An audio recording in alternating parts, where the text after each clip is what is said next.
Okay. Good afternoon, everyone. Eminent resource persons, Dr. Biman Samadar and Dr. Sajauddin Nijamuddin Chaparban, Honorable Vice Principal of SYAMAPRASAD College, and also the Chief Patron of today's program, Tanmay Biswas, IQAC Coordinator of our college, Dr. Abhijit Sen, of today's program, Anjana Dev, also HOD, Department of English, and Dr. Sushmita Mukherjee, HOD, Department of History, all the organizing committee members, and dear participants.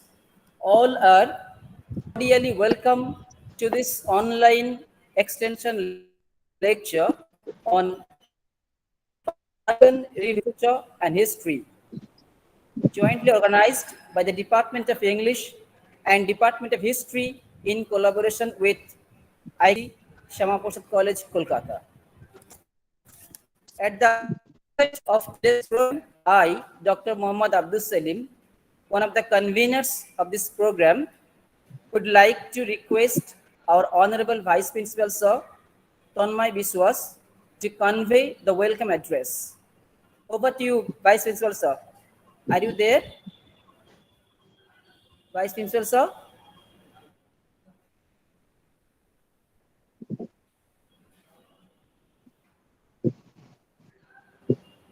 Vice Principal Sir, are you there? Shilogna, Yes, ma'am. I think you have the Sir voice is not message. there. So, You have the Sir voice has message. sent me a voice note as he is in his route to college. I'm just turning it on. On behalf of SYAMAPRASAD College, I welcome our learned guest and resource person, Dr.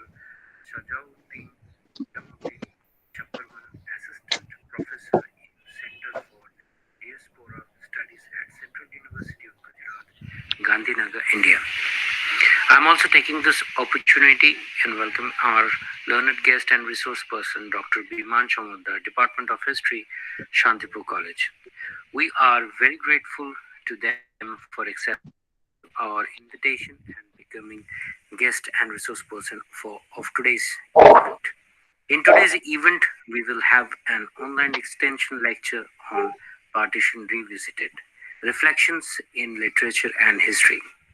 It will be a great event for all of us where we will be able to gain regarding the partition, which has reflections in literature and history. I would like to thank the Department of English and Department of History in association with IQAC for organizing such a wonderful online extension lecture. I again welcome our guest, and we are all looking forward to revisit the past through literature and history. Thanking you, and now I would request our program host to carry on with the program. Thank you. Thank you very much.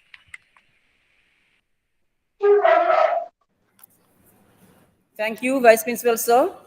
Thank you very much for your welcome address. He has been continuously encouraging us for the organization of such a program, and under his dynamic guidance and inspiration, we have been able to organize this program. So once again, thank you, Vice Principal Sir. Now, may I request HOD, Department of History, and also one of the patrons of today's program, Dr. Sushmita Mukherjee, to introduce the theme of partition from the historical perspective. Dr. Mukherjee, over to you. Good afternoon to everyone. I welcome both the speakers, Dr. Biman Samadar and Dr. S.N. Chaparban, who, in spite of their very busy schedule, have agreed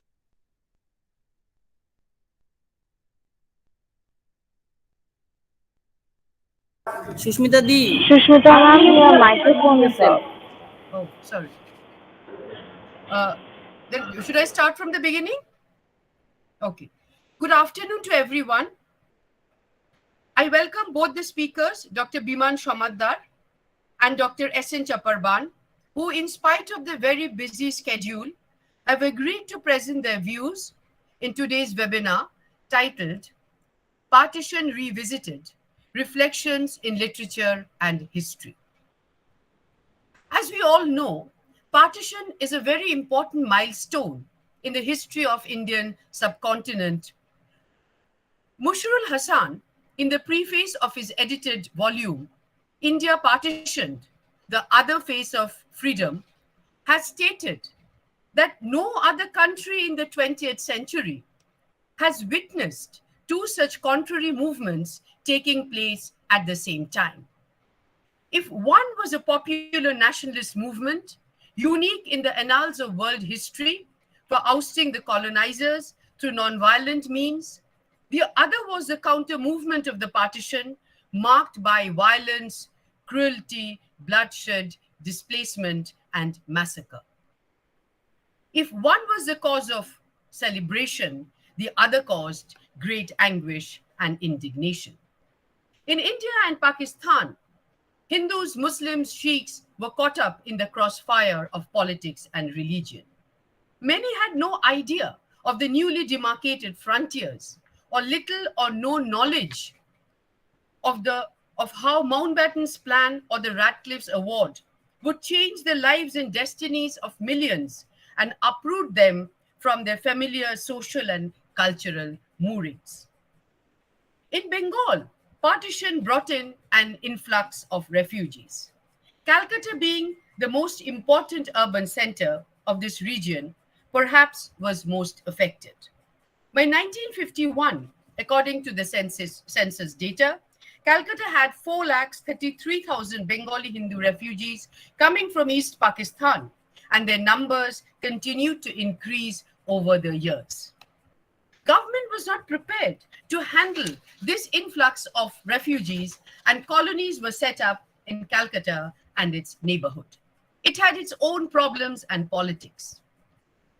Partition had various ramifications. Shekhar Bandopadhyay and Anusua Bushurai Chaudhury's recently published book, Caste and Partition in Bengal, The Story of Dalit Refugees, 1946 to 61, throws light on the caste question and Dalit refugees. Sunil Gangopadhyay's famous narrative, Purbo Poshchim, Jyotirmoy Devi's novel, Epar Ganga, Opar Ganga, Hrithik Ghato's unforgettable films, Meghe Taka Tara, portray the trials and tribulations of these displaced people in the partition and post-partition time.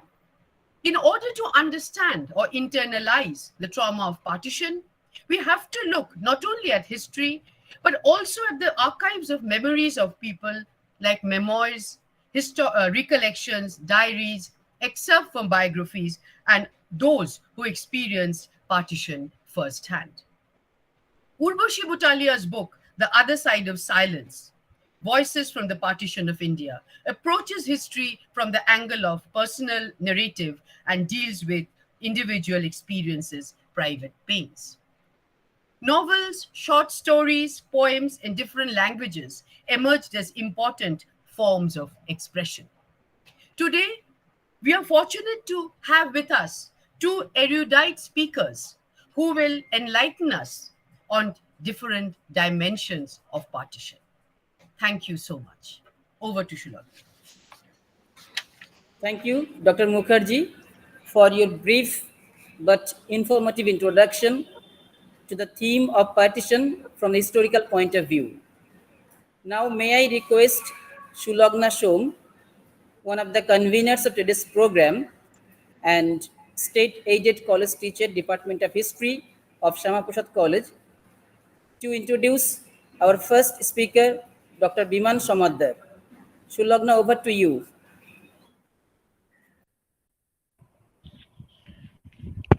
Good evening sir.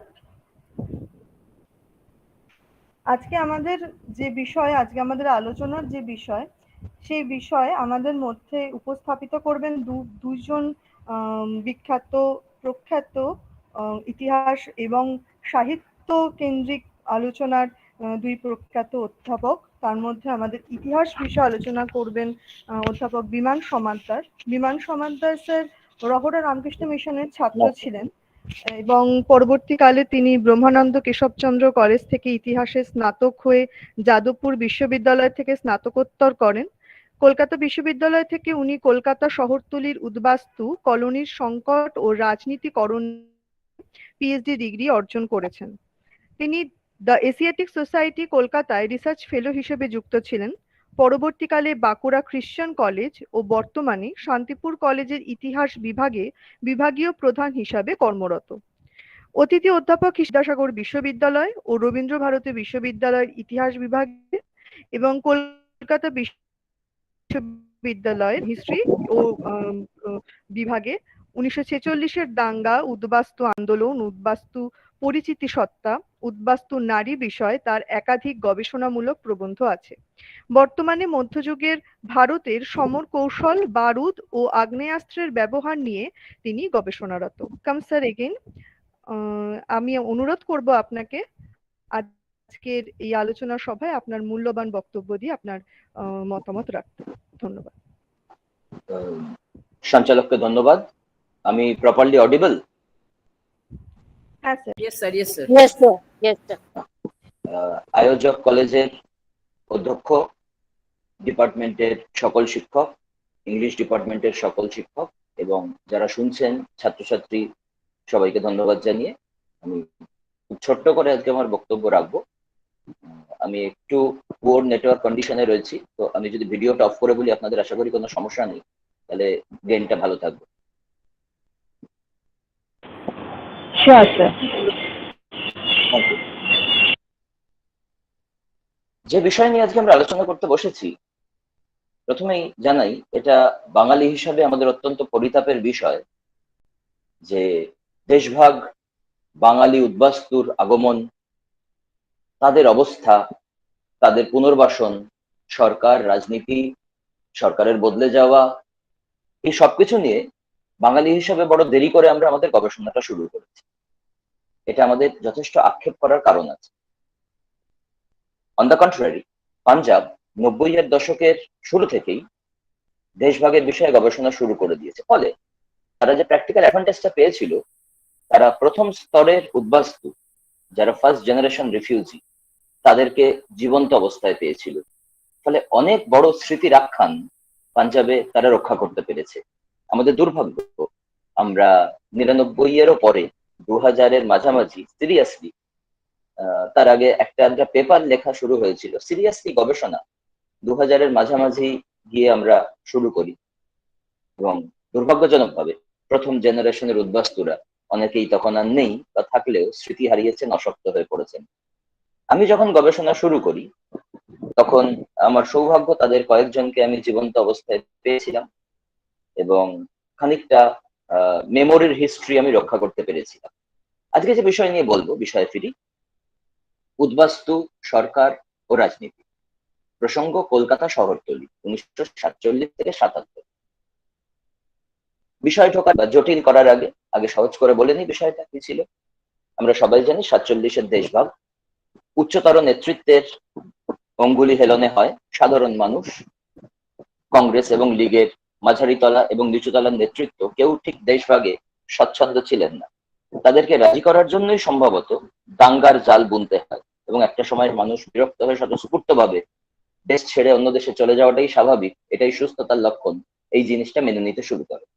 এখন এই যে দেশভাগ এবং তার পেছু ধরে আসে দেশত্যাগ, সেই দেশত্যাগের মধ্যে দুই সম্প্রদায়ের মানুষের ক্ষতিগ্রস্ত হয়। আমরা পশ্চিম বাংলা নিয়ে বলতে কাজে এসেন্সিয়ালি পূর্ব পাকিস্তান থেকে যে ইনফ্লাক্স মুসলিম জনগণ পূর্ব পাকিস্তানে চলে যায় কলকাতা শহরতলি ছেড়ে বিপুল পরিমাণে, এবং তার থেকে অনেক বেশি পরিমাণে পূর্ব বাংলা থেকে বাঙালি হিন্দু উদ্বাস্তু কলকাতা শহরতলিতে চলে আসে।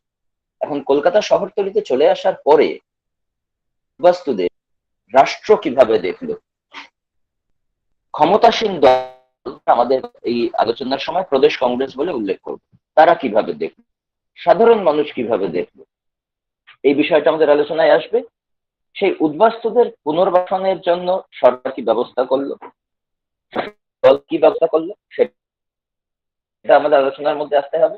এবং সেই সময় রাজনৈতিক বিরোধিতা যারা করে তারা কিভাবে এই ইস্যুটাকে ডিল করলো, এই আলোচনাটায় আসতে হবে। এবং এসেন্সিয়ালি এই জায়গায় কমিউনিস্ট পার্টির উল্লেখ আমাদের করতে হবে, সিপিআর তখন। তো আমি সোজা প্রসঙ্গে এবার চলে আসি। দেশভাগের পর যে উচ্চবর্গীয় উচ্চ বর্ণের সমাজের ক্রিমি লেয়ার পূর্ববঙ্গ থেকে দেশের ত্যাগ করতে বাধ্য হয় বিভিন্ন কারণ, শুধুমাত্র ধর্মীয় কারণ ছিল না, সামাজিকভাবে পিছিয়ে পড়ার আশঙ্কাও তাদের মধ্যে কাজ করেছিল। তো যে ক্রিমি লেয়ার পূর্ববঙ্গ থেকে চলে আসে তারা বেসিক্যালি কলকাতা এবং শহরতলি অঞ্চলে নিজেদেরকে সেটেল করতে শুরু করে। এখন কিভাবে তারা নিজেদেরকে সেটেল করবে? একটা সরকারি সহায়তা ব্যতীত এত হাজার মানুষ, সংখ্যাটা একটু আন্দাজ দিই, 1949-এর মধ্যে সরকারি হিসাবে, মনে রাখতে হবে সরকারি হিসাবের বাইরেও একটা বিপুল পরিমাণ উদ্বাস্তু মানুষ আমাদের পশ্চিমবঙ্গে এসেছিল। যাই হোক, 1950 পর্যন্ত সরকারি হিসাবে প্রায় 28 লক্ষ উদ্বাস্তুকে কলকাতা শহরতলির অঞ্চলে দেখা যায়। তো এই বিপুল পরিমাণে মানুষ কলকাতায় চলে তো এলো, কিন্তু সরকার তাদের পুনর্বাসনের জন্য কোনো সলিড ব্যবস্থা করতে পারলেন না। তারা বনগাঁ স্টেশন, শিয়ালদা স্টেশন এই অঞ্চলে আশ্রয় নিলেন এবং ধীরে ধীরে সেইখান থেকে তারা বাধ্য হলেন পড়ে থাকা ফাঁকা জমি, যাদবপুর অঞ্চল, টালিগঞ্জ অঞ্চল, সেখান থেকে শুরু করে দমদম, সোদপুর, নৈহাটি এই অঞ্চল জুড়ে তারা ছড়িয়ে পড়ত।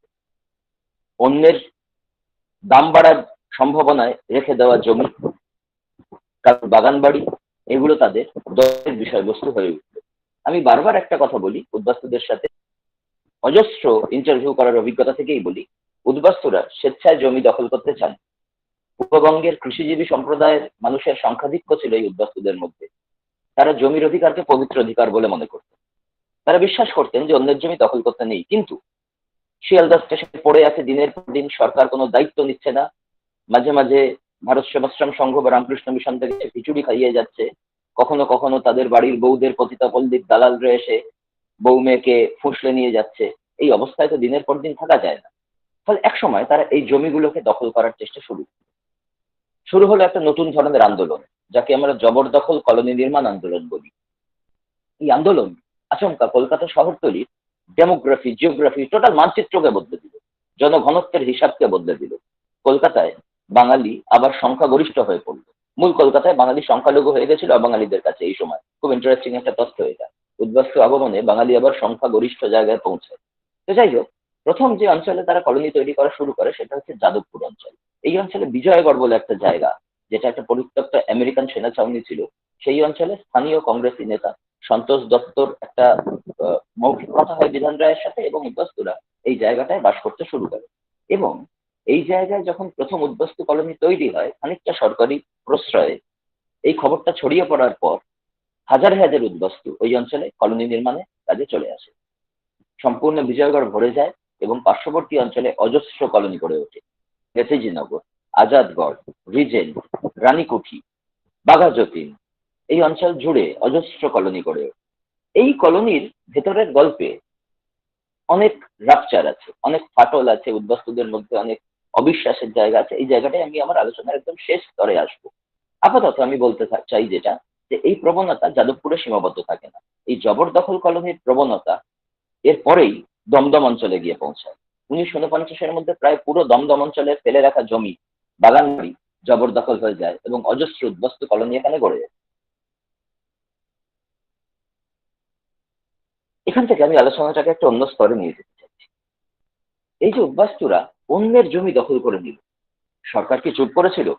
জমির মালিকরা কি চুপ করে দেখেছিল? একদমই নয়। খেয়াল রাখতে হবে, যাদবপুর অঞ্চলে যে জমিগুলো দখল করা হচ্ছিল, সেই জমিগুলো ছিল সমাজের অত্যন্ত ক্ষমতাবান মানুষদের এবং ক্ষমতাবান জমিদার বা ব্যবসায়ীদের জমি। তারা এর পাল্টা আক্রমণ করে জমিগুলো পুনরুদ্ধার করার চেষ্টা করে। পুলিশ আক্রমণ করে, জমিদারের গুন্ডার আক্রমণ করে। এই কলোনি রক্ষার জন্য উদ্বাস্তুরা রাত জেগে পাহারা দিত। কলোনির নিজেদের মধ্যে বিভিন্ন রকমের যোগাযোগ ব্যবস্থা গড়ে তোলা হয়েছিল। দমদম অঞ্চলেও একই রকম ভাবে আক্রমণ নেমে আসে। কিন্তু যতই আক্রমণ নামতে শুরু করে, সরকারি আক্রমণ, বেসরকারি আক্রমণ, ততই উদ্বাস্তুদের মধ্যে সংগতি দানা বাঁধতে থাকে। ধীরে ধীরে তারা সংগঠিত হতে থাকে, তাদের একের পর এক অ্যাসোসিয়েশন তৈরি হতে থাকে। এখনো পর্যন্ত কমিউনিস্ট পার্টি আন্দোলনের আসরে নামেনি। মনে রাখতে হবে, রন্দিভে লাইন মেনে চলার জন্য 49 থেকে 51 সাল পর্যন্ত কমিউনিস্ট পার্টি নিষিদ্ধ ঘোষণা করা হয়েছিল। আবার যে উদ্বাস্তুরা এসে কলকাতা শহরতলিতে বাস করতে শুরু করলেন, সে উদ্বাস্তুরা অনেকাংশেই কমিউনিস্ট বিরোধী ছিলেন। তারা ছিলেন সুভাষের সমর্থক, তাদের একাংশ ছিলেন গান্ধীর সমর্থক, কিন্তু কমিউনিস্ট বিদ্বেষী। সেটা রাষ্ট্রের প্রচারের কারণেই হতে পারে, সুভাষের সাথে কমিউনিস্ট পার্টির দূরত্বের কারণে হতে পারে, স্বাধীনতাকে অস্বীকার করা হচ্ছিল কমিউনিস্ট পার্টি, সেই কারণেও হতে পারে।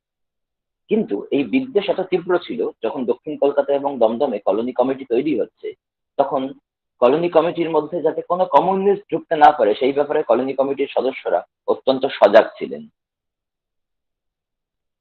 যাই হোক, দক্ষিণ কলকাতা শহরতলি বাস্তুয়ারা সংহতি বলে প্রথম তারা একটি সংগঠন গড়ে তোলে। ধীরে ধীরে এরা সরকারের কাছে, রাজ্য সরকারের কাছে, ইভেন নেহেরুর কাছে যখন নিজেদের দাবি দেওয়া, এই জবরদখল করা জমির অধিকার, এগুলো নিয়ে পৌঁছাতে শুরু করেন, তখনই কংগ্রেস শাসন ব্যবস্থার আসল স্বরূপটা ফুটে বেরোতে থাকে। রাজ্য সরকার প্রাথমিকভাবে সামান্য কিছু চেষ্টা করেছিলেন বটে, কিন্তু তারপরেই রাজ্য সরকার, তার থেকে বেশি রাজ্য সরকারকে যে দল চালায় প্রদেশ কংগ্রেস, তারা উদ্বাস্তু পুনর্বাসন থেকে, উদ্বাস্তু ত্রাণ থেকে সম্পূর্ণভাবে নিজেদেরকে বিচ্যুত করে নেয়। অন্যদিকে আমাদের প্রধানমন্ত্রী নেহেরু এই অনস্লটের সামনে, উদ্বাস্তু অনস্লটের সামনে, যাতে জমিদার জোরদারদের, জমিদার নয় জোরদারদের, বড় জমির মালিকদের অধিকার, জমির অধিকার ক্ষুণ্ণ না হয়, সেই ব্যাপারে সচেতনভাবে একটি ঘোষণা জারি করেন। কেন্দ্রীয় সরকারের তো দায়িত্ব সব থেকে বেশি হওয়া উচিত, তাই নয় কি, এই উদ্বাস্তু ত্রাণ এবং পুনর্বাসনে? কারণ কেন্দ্রীয় সরকার পশ্চিম সীমান্তে পাঞ্জাবে উদ্বাস্তুদের ত্রাণ, পুনর্বাসন এবং সম্পত্তি জনবিনিময় নীতি লাগু করেছিল। সেই নীতির কোনো রিফ্লেকশন আমরা পশ্চিমবঙ্গে দেখতে পাই না। স্বাভাবিকভাবে পশ্চিমবাংলার মানুষ, উদ্বাস্তুরা একদিকে কেন্দ্রীয় সহায়তা থেকে বঞ্চিত হয়, অন্যদিকে তারা পশ্চিমবঙ্গের প্রদেশ কংগ্রেসের ঘৃণা, বিদ্বেষ এবং খোলাখুলি শত্রুতা এবং আক্রমণের সম্মুখীন হতে শুরু করে। এই জায়গা থেকেই পরবর্তীকালে কমিউনিস্ট পার্টি ধীরে ধীরে উদ্বাস্তুদের মধ্যে জনপ্রিয় হয়ে ওঠে। এই গল্পে আমি আমার আলোচনার দ্বিতীয় স্তরে আসছি। আগে শুধু, যেহেতু আমার মূল আজকে টপিক সরকার ও রাজনীতি, তাই জন্য আমার অত্যন্ত প্রয়োজন যে কেন্দ্রীয় সরকার যে বৈষম্য করেছিল দুই সীমান্তের উদ্বাস্তুদের প্রতি, তার একটা ছোট্ট অ্যানালিসিস করা। নেহেরুর উপরে কমিউনিস্টরা এই সময় কোনো স্থির ডিসিশন নিতে পারে, কারণ যখন উদ্বাস্তু আন্দোলন শুরুও হচ্ছে, তখন সিপিআই এর নেহেরুর প্রতি কোট আনকোট একটা ডিপ রুটেড ইলিউশন ছিল বলে ঐতিহাসিকরা মনে করেন। কারণ একদিকে তিনি কমিউনিস্টদের দমন করছেন, অন্যদিকে তার কোরিয়া নীতি অন্য রকমের। ক্রুশ্চেভ এবং চৌয়েন লাইকে উনি নিয়ে আসছেন ভারত সফরে, ফলে কমিউনিস্টরা বিভ্রান্ত হয়ে যায় নেহেরুর নীতি, এবং এই বিভ্রান্তির সুযোগেই সমস্ত আন্দোলনকে নেহেরু গভর্নমেন্ট অ্যান্টি ন্যাশনাল এবং পলিটিক্যালি মোটিভেটেড বলে ব্র্যান্ডিং করে দেয়। ফলে কমিউনিস্টদের আন্দোলন করাটা খুব কঠিন হয়ে যায় সেই সময়। এর মধ্যে কমিউনিস্ট পার্টি নিষিদ্ধ ঘোষণা হয়। অন্যদিকে বাংলা, পূর্ব বাংলার থেকে চট শিল্প, কাঁচামাল, কাগজ শিল্পের কাঁচামালের যোগান পেত। দেশভাগ হয়ে যাওয়ার পরে সে কাঁচামালের যোগান ভীষণভাবে ক্ষতিগ্রস্ত হয়। ফলে বাংলার নিজস্ব যে শিল্প, সেই শিল্পগুলো একের পর এক বন্ধ হতে শুরু করে। ইভেন লৌহ ইস্পাত এবং ইঞ্জিনিয়ারিং শিল্পের কাঁচামালের উপরেও কেন্দ্রীয় সরকার বিরাট পরিমাণ শুল্ক বসিয়ে দেয় এবং কাঁচামাল এসে কমিয়ে দেয়। ফলে এই যে উদ্বাস্তুরা এলো, তারা যে বিকল্প কর্মসংস্থানের সুযোগ পাবে, সেই সুযোগগুলো দেশভাগের পরে ক্রমাগত কমে যায়। কেন্দ্রীয় সরকার সেই কমে যাওয়ার পদ্ধতিকে না থামিয়ে তাকে ত্বরান্বিত করে। একই সাথে পাঞ্জাবের উদ্বাস্তুদের সাথে তুলনা করা শুরু করে কেন্দ্রীয় সরকার বাঙালি উদ্বাস্তুদের। বাঙালি উদ্বাস্তুদের তারা পাঞ্জাবিদের উদ্বাস্তুদের তুলনায় দুর্বল বলে মনে করে। তাদের সম্বন্ধে বলা হয় ক্রিচার অ্যাপয়েড, এবং এদের সম্বন্ধে বলা হয়, বাঙালি উদ্বাস্তুদের সম্বন্ধে, এরা লাক্সারি অফ আইডলনেসে বিলং করতে ভালোবাসে। আসলে সত্যটা তো তা ছিল না। এরা কর্মঠ কৃষিজীবী ছিল, কিন্তু এখানে আসার পরে তারা কি কাজ করবে? তাদের ক্যাম্পে আটকে রাখা হয়েছে, তারা কলোনিতে বাস করছে এক চিন্তা করে, কর্মসংস্থানের জায়গা নেই। এই সময় নেহেরু লিয়াকত চুক্তি বলে একটি চুক্তি পূর্ব পাকিস্তানের শাসক হিসেবে নেহেরু করেন 1950। তখনও কমিউনিস্ট পার্টি নিষিদ্ধ। এই চুক্তিতে বলা হয় যে দুই দেশের উদ্বাস্তুরা নিশ্চিন্তে ফিরে যেতে পারে, তাদেরকে তাদের সম্পত্তি ফেরত দেওয়া হবে, তাদের জীবন জীবিকার সুরক্ষা করা হবে। যে মুসলিমরা চলে এসেছিলেন পূর্ব পাকিস্তানে তারা ফেরত আসেন এবং নিজেদের জমি জায়গা ফেরত পান। কিন্তু হিন্দুরা যখন পূর্ব পাকিস্তানে ফিরে যান তখন তারা ফেরত পান, তারা আবার ফিরে আসতে বাধ্য হন। অর্থাৎ এই চুক্তির সুবিধা ভারতে দেওয়া হয়েছিল, পাকিস্তানে দেওয়া হয়। ফলে নেহরু লিয়াকত চুক্তি বেসিক্যালি উদ্বাস্তুদের আরো বিভ্রান্ত করে দেয়। কেন্দ্রীয় সরকারি নীতির মধ্যে কিছু পজিটিভ কথা বলা হয়। বলা হয় কারিগরি বৃত্তিমূলক শিক্ষা, গৃহ নির্মাণ, জমি দানের জন্য পাইলট স্কিম, বস্ত্রশিল্প নির্মাণ, গৃহ নির্মাণের জন্য লোন, টালিগঞ্জের কলোনির উন্নতির জন্য ফান্ড স্যাংশন করা হবে। শিক্ষক এবং উদ্বাস্তু ছাত্রদের যারা এসছে উদ্বাস্তু হয়ে তাদের জন্য স্পেশাল কোনো স্কিম নেওয়া হবে এবং আধা সেনা, সীমান্তরক্ষী বাহিনী, ডিফেন্স এস্টাবলিশমেন্টে উদ্বাস্তুদের 50% রিজার্ভেশন দেওয়া হবে। কিন্তু এগুলো কেবলমাত্র প্রস্তাব আকারে থেকে যায়, এগুলোর বাস্তবিক যে কার্যকারিতা সেটা বাঙালি উদ্বাস্তুর ক্ষেত্রে আমরা দেখতে পাই। উল্টে আমরা যেটা দেখতে পাই, যেখান থেকে আমরা আলোচনার তৃতীয় ভাগ শুরু করব, বাঙালি উদ্বাস্তুকে কেন্দ্রীয় সরকার বাংলার বাইরে পাঠিয়ে দেওয়ার ষড়যন্ত্র শুরু করে। দণ্ডকারণ্য, বিহার, মালকানগিরি, সৌরাষ্ট্র, উড়িষ্যা এই অঞ্চলে বাঙালি উদ্বাস্তুকে পাঠিয়ে দেওয়া শুরু হয়। বলা হয় বাংলা স্যাচুরেটেড হয়ে গেছে। সেই সময় কমিউনিস্ট পার্টির যে বিধায়করা ছিলেন বিধানসভায় তারা বারবার সরকারের কাছে এই ডকুমেন্ট চায় যে বাংলা যে স্যাচুরেশন পয়েন্টে পৌঁছে গেছে তার ডকুমেন্ট কোথায়। কিন্তু কেন্দ্রীয় সরকার প্রদেশ কংগ্রেসের ডিরেক্ট রেকমেন্ডেশনে বাঙালি উদ্বাস্তুকে বাংলার বাইরে পাঠিয়ে দেওয়ার চক্রান্ত করে। আন্দামানেও পাঠানো শুরু হয়। কমিউনিস্ট পার্টি ততদিনে ভোটের পলিটিক্সে চলে এসেছে, এটা 50-এর 51 পরের ঘটনা। তারা তীব্র আন্দোলন শুরু করে কলকাতা জুড়ে, কিন্তু এই পাঠানো চলতেই থাকে। কিন্তু যেভাবে তাদেরকে সেটেল করা হচ্ছিল, উড়িষ্যায় গিয়ে একটা গ্রামে বাঙালি উদ্বাস্তুকে রাখা হলো, তারপরে আদিবাসী গ্রাম রইল, আবার একটা গ্রাম বাঙালি উদ্বাস্তু, এইভাবে ছড়িয়ে ছড়িয়ে রাখা হয়েছিল। সম্ভবত বাঙালি ভোট ব্যাংক যাতে একত্রিত না হয়ে যায় এই কারণেই সম্ভবত এইভাবে তাদেরকে ছিন্ন ভিন্ন করে রাখা। এদেরকে আন্দামানে পাঠানো শুরু হয়। ব্যতিক্রমী বিষয় যেটা সেটা হলো বিধানসভায় অনেকেই রিপোর্ট করলেন, লোকসভাতে এটা নিয়ে আলোচনা হলো, আন্দামানে বাঙালি কৃষিজীবী উদ্বাস্তুরা নিজেদের ফেভারেবল জায়গা হিসেবে তাদের সেটাকে দেখল। পূর্ববঙ্গের মতো তাদের কৃষি চরিত্র সেই জায়গায় তারা খুঁজে পেল। কিন্তু একসময় গিয়ে কেন্দ্রীয় সরকারের মনে হলো এটা আরেকটা বাঙালি রাজ্যে পরিণত হতে পারে শুধুমাত্র বাঙালি উদ্বাস্তুকে পাঠালে। তাই কোটা ব্যবস্থা চালু করে বাঙালি উদ্বাস্তু পাঠানো বন্ধ করে সেখানে অন্য রাজ্যের লোকদের পাঠানো শুরু হলো। ফলে আন্দামানেও একটা বিপুল পরিমাণ বাঙালি উদ্বাস্তু হয়তো রিসেটেলমেন্ট পেতে পারতো, কিন্তু তাদের সেখানেও দেয়া হলো না। এইভাবে খুব বিভ্রান্ত করে দেওয়া হচ্ছে কেন্দ্রীয় সরকারি নীতি। বাঙালি উদ্বাস্তু নীতিটা কি সেই নিয়ে আমরাও খুব বিভ্রান্ত, কারণ তারা মুখে এক কথা বলছে, কাজে এক কথা করছে এবং সেটা প্রকৃষ্টভাবে বাঙালি উদ্বাস্তু বিদ্বেষী। আমি আলোচনার অন্য স্তরে ঢুকতে চেষ্টা করছি এই জায়গা থেকে। এখন রাজ্য সরকার এবং প্রদেশ কংগ্রেস এদের বাঙালি উদ্বাস্তু সম্বন্ধে এত ঘৃণা, এত বিদ্বেষ কেন? এর তো কোনো লজিক্যাল গ্রাউন্ড থাকতে পারে না। কিন্তু আমরা দেখতে পাচ্ছি যে পূর্ববঙ্গ থেকে আসা সমস্ত উদ্বাস্তুর প্রতি প্রদেশ কংগ্রেস নেতৃত্ব ভয়ঙ্কর রকম ক্রিটিক্যাল এবং হিংসা, দেশ, ঘৃণা এর বীজ তারা বপন করে দিচ্ছে শুরুতেই।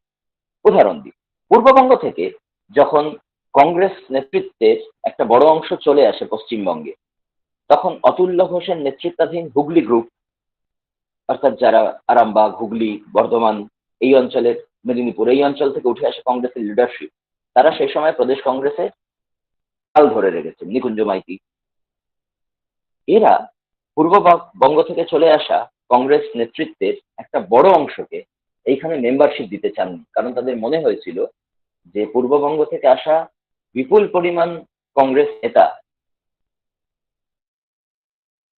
প্রদেশ কংগ্রেসে যোগ দিলে এই হুগলি গ্রুপ মাইনরিটি হয়ে যাবে, কাজে এত লোককে মেম্বারশিপ দেওয়া যাবে। 346টা আবেদনপত্র পড়ে মেম্বারশিপ এখানে ট্রান্সফার করার। স্ক্রুটিনি করার পরে অতুল্য ঘোষের হুগলি গ্রুপ মাত্র 149 জনকে মেম্বারশিপ রিনিউ করেছিল। বাকি যে কংগ্রেস সদস্য পদ পশ্চিমবাংলায় এসে কাটা যায়। এই ভয়ঙ্কর একটি ঘটনা। এই ঘটনাটার উল্লেখ আমি এই কারণেই করছি, কারণ পূর্ববঙ্গ থেকে আসা সো কল্ড বাঙাল উদ্বাস্তুদের প্রতি আমাদের প্রদেশ কংগ্রেসের যে আচরণ, প্রদেশ কংগ্রেসের যে কিভাবে এর পরে চলবে সেটা তারা নেতৃত্বের সাথে আচরণেই বুঝিয়ে দেয়। এখন এই স্ক্রুটিনি ব্যবস্থার ফলে যারা বাদ গেল, সেই বাদ যাওয়া লোকদের মধ্যে কারা কারা ছিল? পূর্ববঙ্গ থেকে আসা নামকরা কংগ্রেস, অনুশীলন, যুগান্তর, এই ধরনের যারা গুপ্ত সমিতি করে এসছে তারা, ইভেন চট্টগ্রাম হত্যাকাল লুণ্ঠন করে এসছেন এমন বিপ্লবীকেও এই স্ক্রুটিনির ফলে বাদ দেওয়া হয়। আসলে বাদ দেওয়া হয়েছিল নিজেদের সংখ্যাগরিষ্ঠতা বজায় রাখার উদ্দেশ্যে। এখন এই বাদ পড়া অত্যন্ত দক্ষ সংগঠক উদ্বাস্তু নেতারা গেলেন, সরি, পূর্ববঙ্গীয় কংগ্রেস নেতারা গেলেন কোথায়? খুব মজা, এদের মধ্যে অনেকেই কলোনিতে আশ্রয় নিলেন এবং এদের মধ্যে অনেকেই পরবর্তীকালে উদ্বাস্তু আন্দোলনের হ্রাস নিজের হাতে তুলে নিলেন। এদের মধ্যে অনেকে পরবর্তীকালে কমিউনিস্ট পার্টিতে যোগ দিলেন। অর্থাৎ প্রদেশ কংগ্রেস নেতৃত্বের এই ভুল চালটায় উদ্বাস্তু আন্দোলন, কমিউনিস্ট আন্দোলন, রাস্তায় নেমে প্রত্যক্ষভাবে সরকার বিরোধী আন্দোলন অনেক পরিমাণ বুস্ট আপ হয়ে যায়। প্রদেশ কংগ্রেসের বিদ্বেষের কারণের কিন্তু অন্য কতগুলো অঙ্গীকার। যে অঞ্চলে উদ্বাস্তুরা জমি দখল করতে শুরু করে, সেই দখল হয়ে যাওয়া জমির একটা বড় অংশ ছিল প্রদেশ কংগ্রেসের তৎকালীন নেতৃত্বের ব্যক্তিগত জমি, প্রশাসনের লোকদের ব্যক্তিগত জমি, প্রশাসন ঘনিষ্ঠ যোদ্ধারদের ব্যক্তিগত জমি। ইভেন দক্ষিণ কলকাতায় আমাদের তৎকালীন মুখ্যমন্ত্রী বিধান রায়ের ব্যক্তিগত জমি জবরদখল হয়েছিল। কিরণ শঙ্কর রায়ের পরিবারের ব্যক্তিগত জমি জবরদখল হয়েছিল। তৎকালীন পুলিশ কমিশনারের ব্যক্তিগত জমি জবরদখল হয়েছিল। এই কারণেই এই জমিগুলোর পুনরুদ্ধার করার জন্য হিংস্রভাবে পুলিশি আক্রমণ চলতে থাকে, হিংস্রভাবে ভাড়াটে গুন্ডাদের আক্রমণ চলতে থাকে। এবং যত এই জমি পুনরুদ্ধারের চেষ্টা তৎকালীন প্রদেশ কংগ্রেস নেতৃত্ব প্রশাসনের সহায়তায় করতে চেষ্টা করে, তত বেশি উদ্বাস্তুরা কংগ্রেসকে নিজেদের শত্রু বলে চিহ্নিত করতে শুরু করে, যাদের এতদিন ধরে তারা স্বাধীনতা আন্দোলনের অন্যতম মুখ হিসাবে দেখে আসতো, যাদের প্রতি অপরিসীম আনুগত্য প্রদান করত। দেশভাগের পরেও কংগ্রেস হয়ে থাকার চেষ্টা উদ্বাস্তুরা করত। এই জমি কেড়ে নেওয়ার চেষ্টা মধ্যে দিয়ে তারা ধীরে ধীরে কংগ্রেসকে নিজেদের শত্রু বলে ভাবতে শুরু করে। ফলে কংগ্রেসের মধ্যে থেকে হবে না, বিকল্প একটা কোনো জায়গা চাই যারা আমাদের কথা বলতে পারবে। উদ্বাস্তুদের মনে এই জিনিসটাই গড়ে উঠতে শুরু করে। একই সঙ্গে সেই সময় প্রদেশ কংগ্রেসের নেতৃত্বের মধ্যে যারা রয়েছেন তারা সবাই জোরদার সম্প্রদায়ের মানুষ। তারা ভয় পেতে শুরু করেন যে গ্রামে এই জবরদখলের যে সংস্কৃতি চালু হচ্ছে, সেই শহরে যে জবরদখলের সংস্কৃতি চালু হচ্ছে, সেই সংস্কৃতির কোনো আঁচ যদি গ্রামে তাদের বিরাট পরিমাণ জমিও তো দখল হয়ে যেতে পারে, কৃষক আন্দোলন হতে পারে। কারণ মনে রাখতে হবে তার আগে কমিউনিস্ট পার্টি তেভাগ আন্দোলন চালিয়েছে। সেই আতঙ্ক থেকে তারা উদ্বাস্তুদেরকে শত্রু হিসেবে চিহ্নিত করতে থাকে। প্রত্যক্ষভাবে নেতারা স্ট্রিট কর্নার মিটিং এ উদ্বাস্তুদের বিদেশি বলে চিহ্নিত করতে শুরু করে। এমনকি যাদবেন্দ্রনাথ পাঁজা, তৎকালীন খুব ইম্পর্টেন্ট একজন হুগলি গ্রুপের কংগ্রেস নেতা, তিনি পরিষ্কার বলেন, গোয়েন্দা রিপোর্টে দেখা যাচ্ছে যে পাকিস্তানের সাথে যুদ্ধ হলে এই উদ্বাস্তুরা তো পশ্চিমবঙ্গের পক্ষে থাকবে না, তারা পাকিস্তানকে সাপোর্ট করবে, এরা তো বিদেশি। অন্য নেতারা বলেন এদেরকে আবার পাকিস্তানে ফেরত পাঠিয়ে দেওয়া উচিত। ইভেন অতুল্য ঘোষ কলেজ স্ট্রিটের মিটিং এ, হেদুয়ার মিটিং এ এই ধরনের কথা বারবার বলতে থাকেন, তৎকালীন সংবাদপত্রে আমরা দেখছি। এবং এরকম একটি মিটিং এ যখন উনি উদ্বাস্তুদের সম্বন্ধে বিষোদ্গার করছেন, তখন রাস্তা থেকে উদ্বাস্তুরা তাকে ঢিল, চটি এসব ছুড়ে আক্রমণ করে। কিন্তু এই ব্যাপারটাকে শুধুমাত্র এইটুকুনিতে সীমাবদ্ধ ছিল না।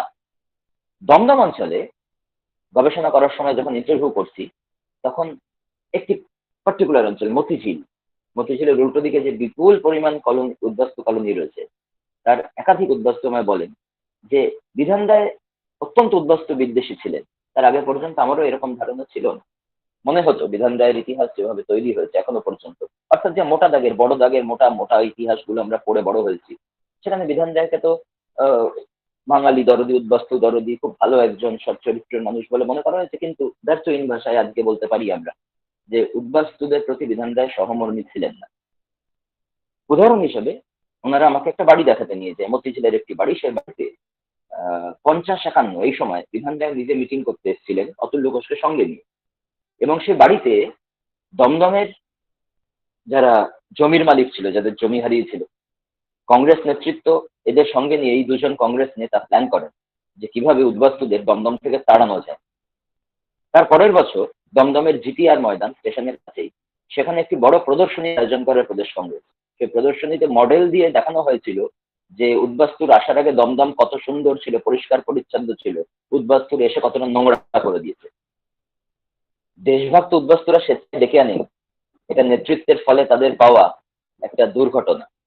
সেই উদ্বাস্তুরা যখন এইখানে এসে সেই কংগ্রেস নেতৃত্ব তাদেরকে নোংরা, শত্রু, বিদেশি, দখলকারী এইভাবে চিহ্নিত করছে দেখতে পায়, তাদেরকে বাংলার বাইরে পাঠিয়ে দেওয়ার চেষ্টা করছে দেখতে পায়, তাদেরকে গুলি, লাঠি এই দিয়ে আক্রমণ করছে দেখতে পায়, তখন তারা নিশ্চয়ই আর কংগ্রেস সমর্থক করতে পারে?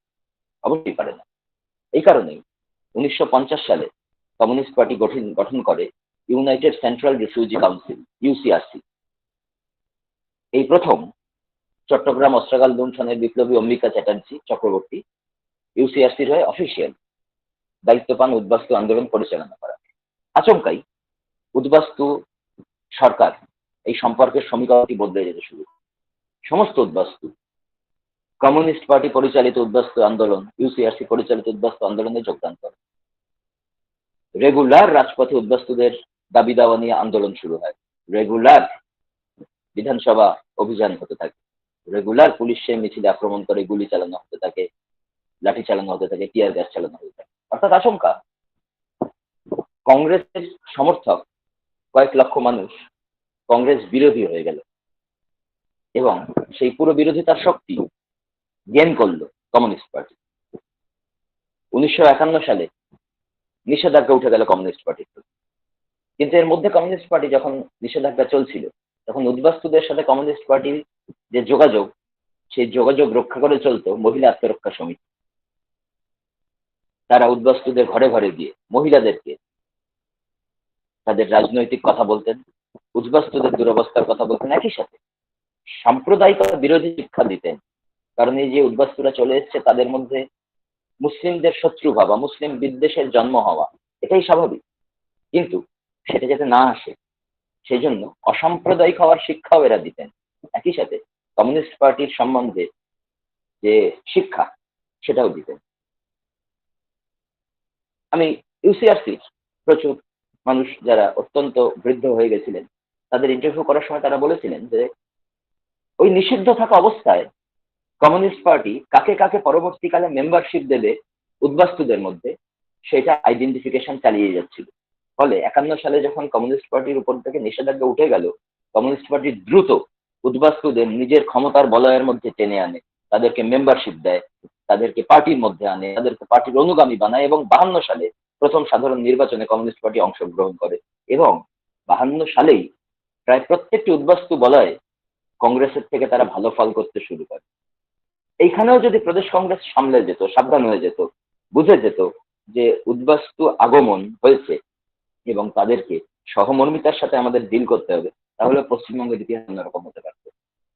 কিন্তু আমরা অদ্ভুত অবাক ভাবে দেখি, এতদিনের পুরনো রাজনৈতিক শিক্ষা থাকা একটি রাজনৈতিক দল ভোটের ফল উদ্বাস্তু বলয়ে খারাপ হতে যত শুরু করে, তত উদ্বাস্তুদের উপর আরো বেশি আক্রমণ এবং আরো বেশি ঘৃণা বর্ষাতে শুরু করে, তাদেরকে কাছে টানার বদলে আরো বেশি দূরে ঠেলে দেয়। এবং যত তারা উদ্বাস্তুদের সম্বন্ধে এরকম দূরে ঠেলতে শুরু করে, উদ্বাস্তুদের উচ্ছেদের আইন আসে এই সময়। সেখানে বলা হয় সমস্ত জবরদখল কলোনি থেকে উদ্বাস্তুদের তুলে দেওয়া হয়। তাহলে উদ্বাস্তুরা যাবে কোথায়? উদ্বাস্তুরা একবার উদ্বাস্তু হয়ে এদেশে এসছে, জবরদখল কলোনি করে আছে, সরকারের দায়িত্ব কমিয়েছে, সরকারকে পুনর্বাসনের ব্যবস্থা করতে হয়নি। পৃথিবীর ইতিহাসে কোথাও এমন হয়নি যেখানে উদ্বাস্তু হওয়া মানুষের পুনর্বাসনের দায় সেই মানুষকেই নিতে হয়েছে। রাষ্ট্র এখানে সম্পূর্ণ নিজের দায় কাঁধ থেকে ঝেড়ে ফেলে দেয়, রাষ্ট্র অনুপস্থিত।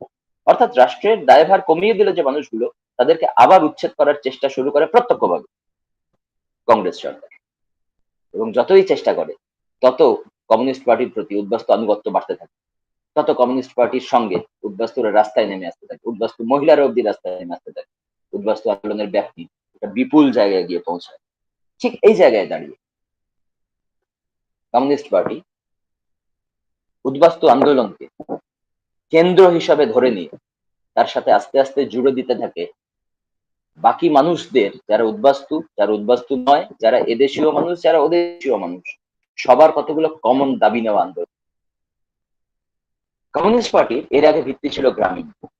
এই প্রথম তারা শহুরে ভিত্তি খুঁজে পাওয়ার মতো কোনো ইস্যু খুঁজে পেয়েছিল উদ্বাস্তু আন্দোলন। কিন্তু শুধুমাত্র উদ্বাস্তুই তো কলকাতা শহরতলির একমাত্র বাসিন্দা, আবাসিক নয়, তাই সবাইকে জড়িয়ে ধরবে এমন কিছু ইস্যু নিয়ে তারা আন্দোলন ডাক দেয়। কেন্দ্রে থাকলো উদ্বাস্তু আন্দোলন, স্যাটেলাইট হিসেবে উঠে আসলো ট্রাম ভাড়া বৃদ্ধি আন্দোলন, স্যাটেলাইট আন্দোলন হিসেবে উঠে আসলো খাদ্য আন্দোলন, স্যাটেলাইট আন্দোলন হিসেবে তুলে আনা হলো শিক্ষক আন্দোলন। প্রত্যেকটি আন্দোলনে শক্তির যোগান দিয়েছে উদ্বাস্তু কলোনি। গোয়েন্দা রিপোর্ট দেখার সময় আমি দেখেছি, যখন শিক্ষক আন্দোলন হচ্ছে তখন এবিটিআর নেতৃত্বের সাথে ইউসিআরসি নেতৃত্বের মিটিং হচ্ছে। সেই মিটিং এ এবিটিআর নেতৃত্ব আবেদন করছেন ইউসিআরসি নেতৃত্বের কাছে যে আপনি আমাদের এত ভলেন্টিয়ার দিন, এবং ইউসিআরসি নেতৃত্ব সামন করছে কলোনি নেতৃত্বকে যে তোমার কলোনি 50 জন পাঠাবে, তোমার কলোনি 100 জন পাঠাবে, তোমার কলোনি 75 জন পাঠাবে। অর্থাৎ শিক্ষক আন্দোলনের মধ্যে শক্তি হিসাবে, বাগদ হিসাবে মিশেছিল উদ্বাস্তু। খাদ্য আন্দোলনের মধ্যে শক্তি হিসেবে মিশেছিল উদ্বাস্তুরা। ট্রাম ভাড়া বৃদ্ধি আন্দোলন পরিচালনা করেছিল উদ্বাস্তুরা। অর্থাৎ এই উদ্বাস্তু আন্দোলনকে নিউক্লিয়াস হিসাবে ধরে কমিউনিস্ট পার্টি ধীরে ধীরে কলকাতা শহরতলিতে নিজের ক্ষমতার বলয় বাড়াতে শুরু করে, এবং সেই ক্ষমতার বলয় বাড়ানো এতটাই গভীরে প্রথিত, 67-তে সরকার গঠন করে যুক্তফ্রন্ট, 69-এ ক্ষমতা সরকার গঠন করে যুক্তফ্রন্ট, 77-এ ক্ষমতা গঠন করে বামফ্রন্ট, এবং উদ্বাস্তু বলয়ে তারা 34 বছর নিজেদের ক্ষমতাকে সংগঠিত করে রাখে। অর্থাৎ যে ক্ষমতা সংগঠন শুরু হয়েছিল 47-এর পর থেকে, সে ক্ষমতা এত বছর ধরে তারা সেই জায়গায় ধরে রাখে। কিন্তু এখান থেকে আমাদের আলোচনার একটা ভিন্ন জায়গায় আমাদের চলে আসতে হয়। খানিকটা সময়ের কথা মাথায় রেখে আমি অনেক কিছু জায়গায় ঢুকতে সাহস করছি না, কিন্তু ইচ্ছা করছে আরো অনেক কিছু বলি প্রত্যেকটা বিষয়। একটা ছোট্ট জায়গা শুধু বলা খুব দরকার। গোয়েন্দা রিপোর্ট এটা স্পেশাল ব্রাঞ্চে আছে, ভবিষ্যতের গবেষক যারা আছেন তারা নিশ্চয়ই অনুরোধ করবো স্পেশাল ব্রাঞ্চ দেখবেন। স্পেশাল ব্রাঞ্চের রিপোর্টে এখনো অজস্র গবেষণার ম্যাটেরিয়াল পড়ে আছে, যেটা একজন দুজনের পক্ষে শেষ করা সম্ভব। স্পেশাল ব্রাঞ্চের রিপোর্ট দেখার সময় আমি একটা মজার জিনিস দেখি, এই যে কংগ্রেস নেতৃত্ব উদ্বাস্তুদের সম্বন্ধে এত বিমাতৃসুলভ আচরণ করেছে বলে আমরা বলছি, তো সত্যি করেছে, এক বর্ণ মিথ্যে নয়। কিন্তু আমাদের মধ্যে তো স্বাভাবিকভাবেই প্রশ্ন আসে যে তারা উদ্বাস্তুরা যে কদিন পরে ভোটাধিকার পাবে, তাদের যে আমি আমার নিজের দিকে টেনে নিজের ভোট বাড়াতে পারবো, এই কথাটা তাদের মাথায় আসেনি? নিশ্চয়ই এসেছিল, কিন্তু সেই কথার থেকে অনেক বেশি গুরুত্বপূর্ণ ছিল তাদের জোরদার সত্তা। কিন্তু শিক্ষিত মধ্যবিত্ত শহরে যে কংগ্রেস নেতারা ছিলেন, তারা কিন্তু উদ্বাস্তু ত্রাণ পুনর্বাসনে হাত লাগিয়েছিলেন। বহু মাঝারি মানের নিচু তলার কংগ্রেস নেতা যারা শহরে থাকেন, তারা কিন্তু চেষ্টা করেছিলেন উদ্বাস্তুদের ত্রাণ দিতে। পরিণতি কি হয়েছিল জানেন? প্রদেশ কংগ্রেসের শীর্ষ নেতৃত্ব পুলিশ দিয়ে তাদেরকে অ্যারেস্ট করার ধমকি দিয়েছিল। পুলিশ রেকর্ডে এই কথা আছে।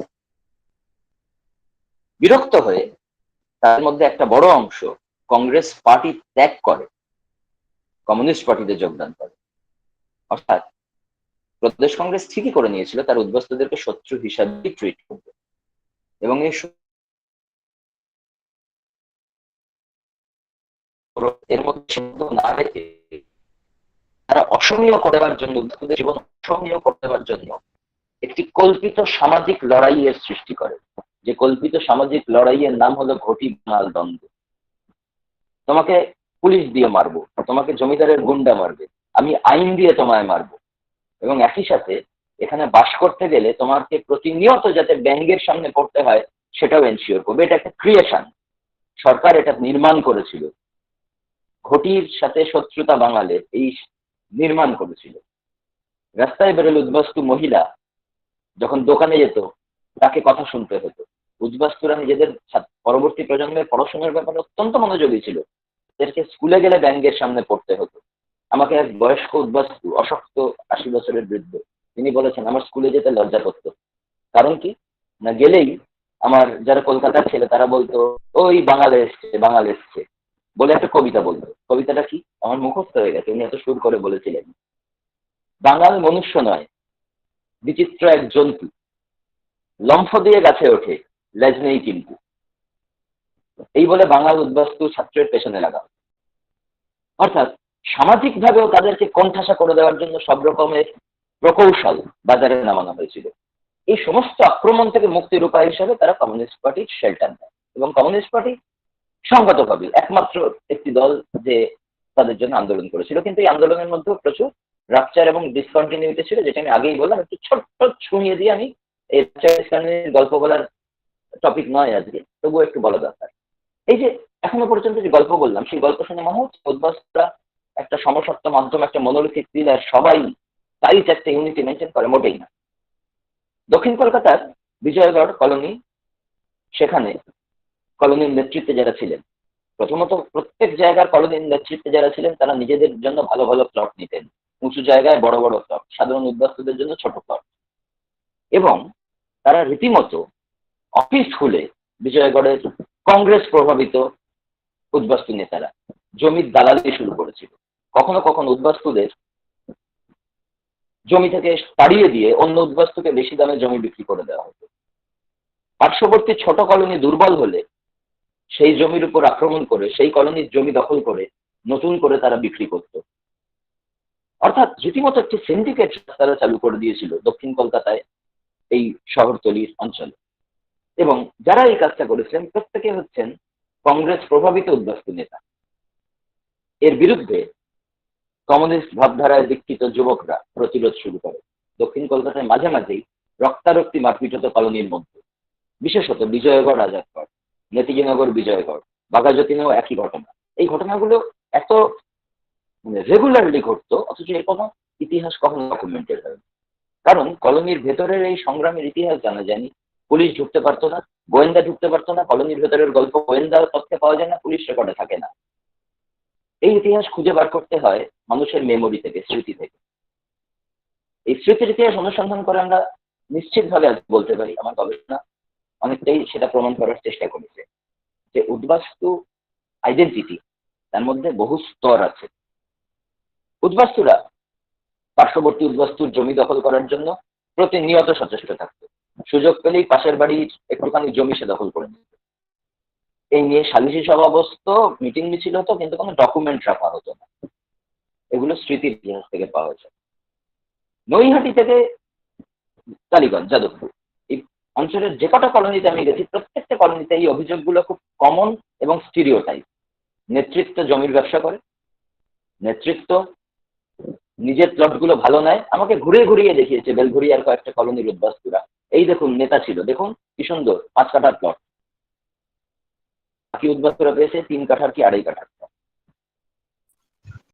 এই ঘটনা তারা 3 প্রজন্ম পরেও এই ক্ষোভ মনের মধ্যে বুনে চলেছে। এর গুরুত্ব দিয়ে প্রভাবটা ভাবতে হবে। পরবর্তীকালে তাদের রাজনৈতিক আনুগত্য বদলে যাওয়ার পেছনে এই পারিবারিক ক্ষোভ এটা একটি গুরুত্বপূর্ণ ভূমিকা পালন করে। একটা অন্য আলোচনায় আসি, খুব প্রয়োজন। কমিউনিস্ট পার্টি উদ্বাস্তু আন্দোলন করছে, কংগ্রেস একই রকম ভাবে দমন পীড়ন চালাচ্ছে। এই জায়গায় দাঁড়িয়ে কংগ্রেস লাইসেন্স, দোকানের লাইসেন্স, বাসের লাইসেন্স, বাসের পারমিট, এইগুলো দেওয়া শুরু করে। যে কোনো সুস্থ সমাজবিজ্ঞানী ইতিহাসবিদের মনেই হতে পারে যে 60-এর দশকে হলেও, 50-এর দশকের শেষ দিকে হলেও এই প্রচেষ্টার মধ্য দিয়ে তো উদ্বাস্তুদের কাছে টানার চেষ্টা করা যেত, উদ্বাস্তুদের মধ্যে বেকারত্ব হ্রাসের একটা চেষ্টা করা যেত, কিন্তু কংগ্রেস সরকার সে রাস্তায় হাঁটেনি।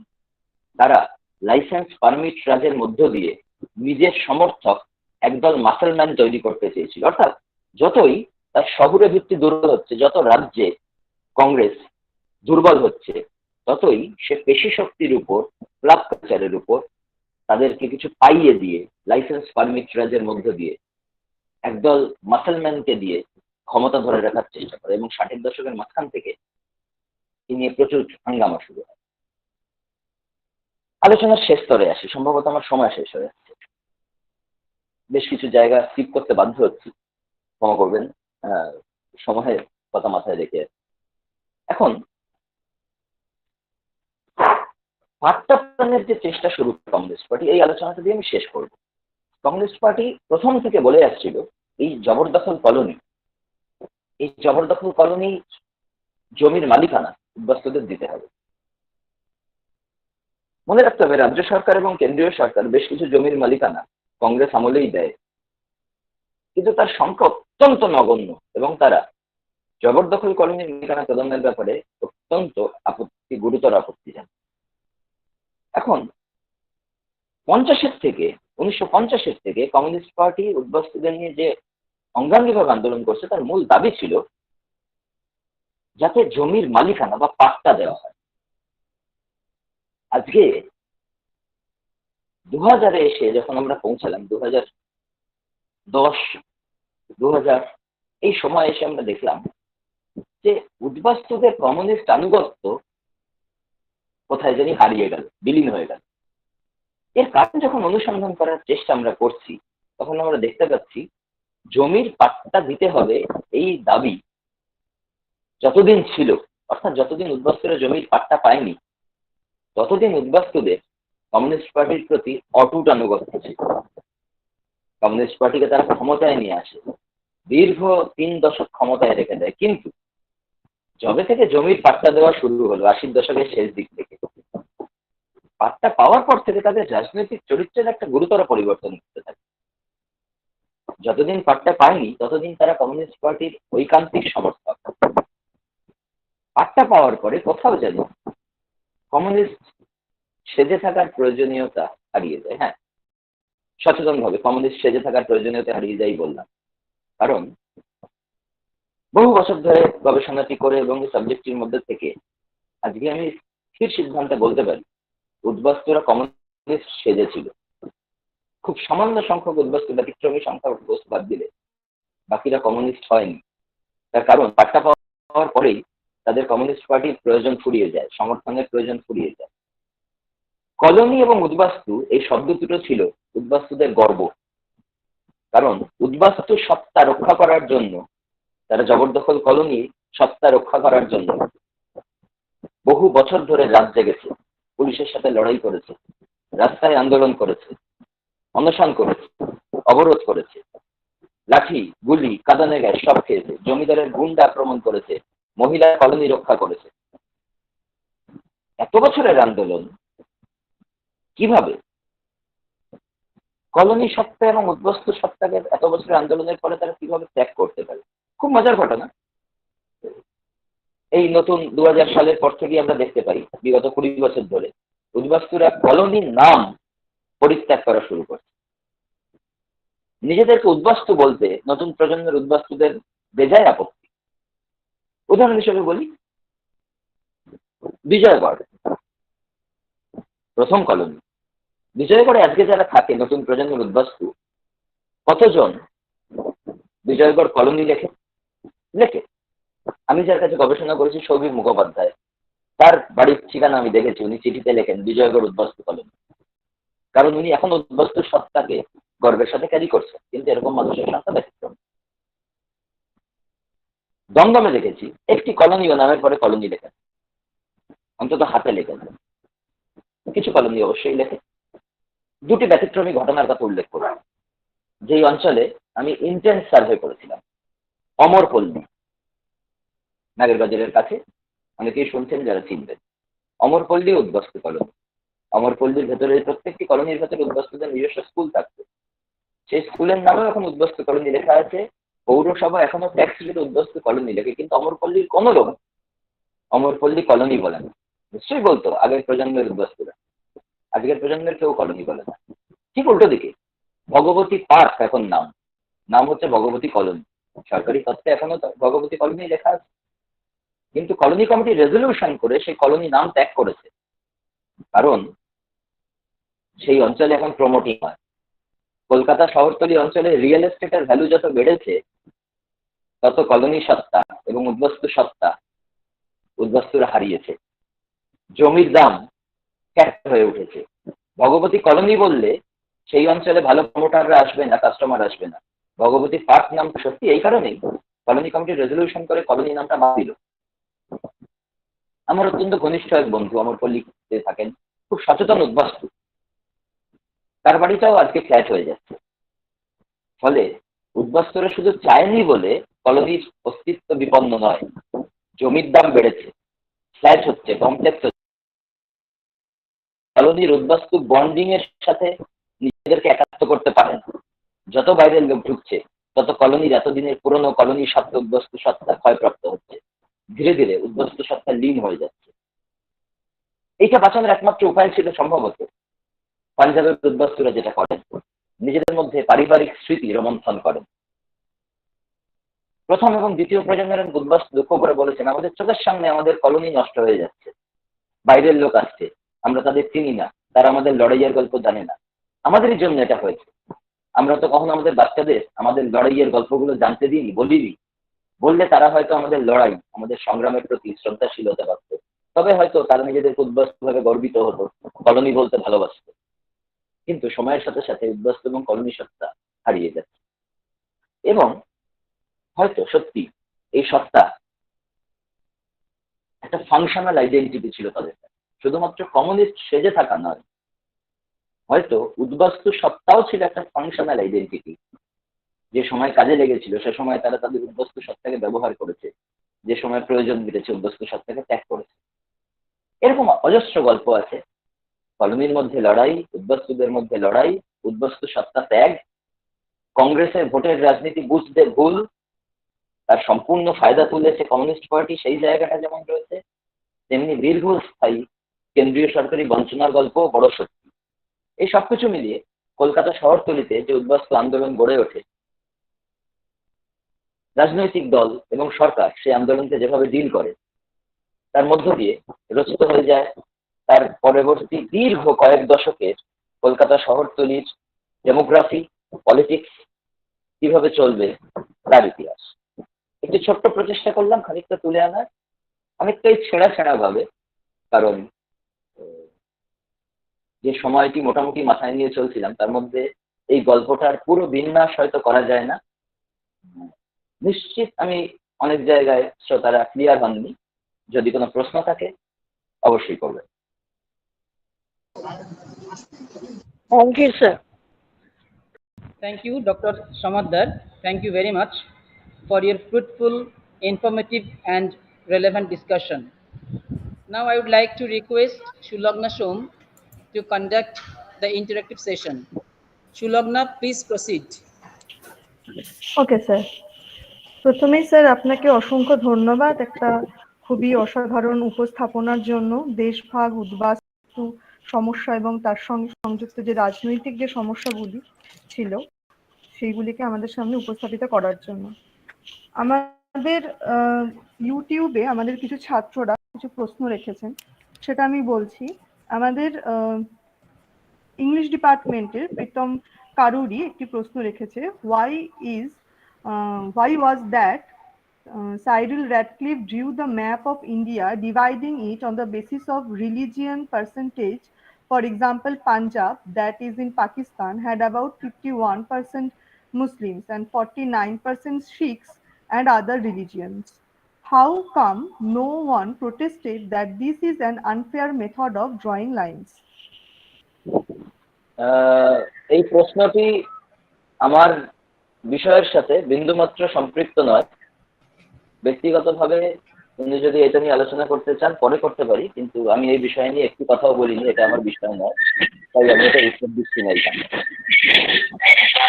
আমাদের ছাত্রদের অন্যান্য প্রশ্নতে যাওয়ার আগে আমি আমাদের ইতিহাস বিভাগীয় প্রধান অধ্যাপিকা সুস্মিতা মুখার্জি ম্যামকে অনুরোধ করব, ওনার একটি প্রশ্ন আছে সেটি বলতে। Doctor Samaddar, thank you very much. আপনি অত্যন্ত সুন্দর আপনার উপস্থাপনা, এবং আমরা অনেক সমৃদ্ধ হলাম এই ব্যাপারে। আমরা সত্যি এতটা জানতাম না শহরতলির ইতিহাস, এবং তার সঙ্গে যেভাবে আপনি রাজনীতিকে যুক্ত করলেন, অত্যন্ত ভালো লাগলো আপনার বক্তব্য। আমার শুধু একটা দুটো কথা আছে, মানে আমি প্রশ্ন নয়, আমার জাস্ট বলতে পারেন কৌতূহল এটা, যে এই যে উদ্বাস্তু কথাটা, এটার মধ্যে তো অনেক লেজ আছে, তাই না? একদম ঠিক ঠিক, একদম। হ্যাঁ, অনেক লেজ আছে, এবং আমি জাস্ট বলতে চাইছি এই যে যোদ্ধারা ভয় পাচ্ছিলেন, এইটা কি শিক্ষিত মধ্যবিত্তকে, না যারা আপনার ধরুন লো কাস্ট পেজেন্টস, দলিত যারা এসছিল তাদেরকে ওরা বেশি ভয় পাচ্ছিল, না যে শিক্ষিত মধ্যবিত্ত সম্প্রদায় এসেছেন তাদের এই বিমাতৃসুলভ ব্যবহারটা কি দুরকম ছিল? মানে শিক্ষিত মধ্যবিত্ত সম্প্রদায় যারা এসেছেন তাদের প্রতি একরকম, আর এই লো কাস্ট পেজেন্ট দলিতদের প্রতি একরকম, মানে আমি একটু বুঝিয়ে বলি। সেটা হচ্ছে প্রথমত একদম অ্যাবসলিউটলি ক্লিয়ার করে এটা বলাই যেতে পারে যে কলকাতা শহরতলিতে যে উদ্বাস্তুরা এসেছিল তারা পূর্ববঙ্গ থেকে আসা অত্যন্ত শিক্ষিত উচ্চবিত্ত উচ্চবর্গের উদ্বাস্তু, যারা প্রথম চোটেই দেশ ছেড়ে চলে এসেছে।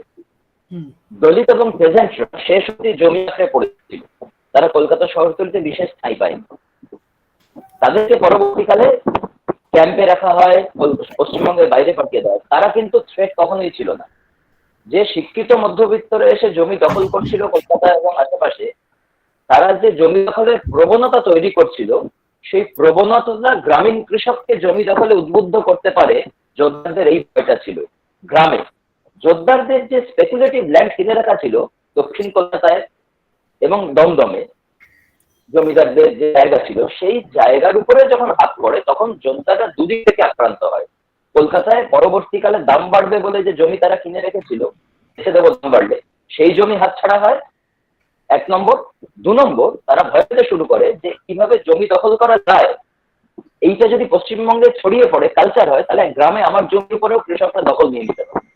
এই দুটো ভীতি একসাথে কাজ করেছিল, ফলে তারা বিভিন্ন রকম লেজিসলেশন আনে, পুলিশকে অ্যাক্টিভ করে এবং উদ্বাস্তুদেরকে তাড়িয়ে দেওয়ার জন্য সব রকম প্রচেষ্টা করে। আচ্ছা, আর আরেকটা যে আমার কোয়েরি আছে, সেটা হচ্ছে যে আমি জাস্ট আপনাকে জিজ্ঞেস করছি যে যেহেতু আমার এর আগের পিরিয়ডে কাজ, যে ধরুন আমরা ওয়েস্ট বেঙ্গলে দেখেছি অতটা মানে প্রফেশনালি খুব একটা এগিয়ে আসেনি। তো আপনার কি মনে হয় যে মানে এই রেফিউজি বা এই পার্টিশনের প্রভাবে মানে এই যে মেয়েদের বাইরে আসা চাকরি করা, এই প্রবণতাটা কি আপনার মনে হয় যে কোনোভাবে পার্টিশন এবং তার যে রামিফিকেশন বা তার সঙ্গে যে সমস্যাগুলো অর্থনৈতিক, সেখান থেকে মেয়েদের অনেকটা এগিয়ে দিয়ে গেল, যেটা মানে মহানগরের সত্যিটা দেখিয়েছেন? ব্যর্থহীন ভাষায় বলা যায় যে উইমেন ইমানসিপেশনে পার্টিশন এবং রিফিউজি মহিলাদের আসা কলকাতা শহরতলিতে অন্যতম একটা জায়গা। মহিলারা যারা আসলেন, একটুখানি বলতে হয় এই প্রসঙ্গে, তারা বেসিক্যালি ছিলেন হচ্ছে পূর্ববঙ্গে অন্দরমহলের মানুষ। তারা এখানে এসে জবরদখল কলোনিতে এক চিন্তায় ঘর পেলেন, রাস্তার কলে স্নান, পরিবারের সবার সাথে একসাথে এক ঘরে রাত্রিবাস, অন্য রকমের ডায়ালেক্টিক, অন্য রকমের খাদ্যাভ্যাস, ইনকাম নেই, পরিবারকে কি খাওয়াবেন, এই সবকিছু মিলিয়ে তারা সব থেকে বড় সমস্যায় পড়েন। এবং সেই সমস্যা থেকে বেরিয়ে আসার জন্য পরিবারের পুরুষকে আর্থিকভাবে সাহায্য করার জন্য তাদেরকে কাজের জগতে নামতে হয়। এবং তাদের কাজের জগতে নামাটা ধীরে ধীরে এতটাই মানে কমন হয়ে যায় যে কাজের জগতে নামা এদেশীয় মহিলাদের কাছেও ধীরে ধীরে কমন। ফলে নিঃসন্দেহে তারা যে ক্রাইসিসে পড়েছিলেন, সেই ক্রাইসিস পরবর্তীকালে মহিলাদেরকে চাকরির জগতে নিয়ে আসার জন্য অন্যতম দায়ী। এবং একই সাথে আরেকটা জিনিস বলতে হয়, মহিলাদেরকে প্রত্যক্ষ রাজনীতির জগতেও অনেক বেশি অ্যাক্টিভলি উদ্বাস্তু সমস্যা নিয়ে আসে, কারণ তারা প্রতিদিন কলোনি বাঁচানোর জন্য সচেতনভাবে থাকছেন, মিটিং এ ঘরে পুরুষের কাছে রাজনীতির কথা শুনছেন। এই জগৎটা তাদের চেনা জগৎ ছিল না, কিন্তু এই অচেনা জগতে তারা অনেক বেশি রাজনীতি সচেতন হয়ে ওঠেন এবং তারা চাকরির জগতে বেরিয়ে আসেন। ফলে নিঃসন্দেহে উইমেন ইমানসিপেশনের একটা অবশ্য গুরুত্বপূর্ণ জায়গাটা তৈরি হয় এই জন্য। অসংখ্য ধন্যবাদ, খুব ভালো লাগলো আমার আপনার বক্তব্য আজকে। Thank you very much. আমাদের আরেকটি প্রশ্ন আছে, এটি শেষ প্রশ্নই আমি ধরছি।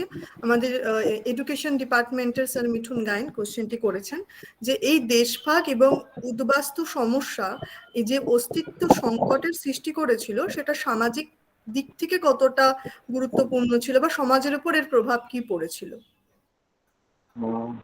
খুব মানে ওজনদার প্রশ্ন, খুব সিরিয়াস কোশ্চেন প্রশ্ন। সমাজের উপর কি প্রভাব পড়েছিল এটা নিয়ে কোনো একক গবেষণা এতদিন অব্দি হয়, কিন্তু কলকাতা শহরতলি অঞ্চলের পুরো ডেমোগ্রাফিটা তো বদলে যায়।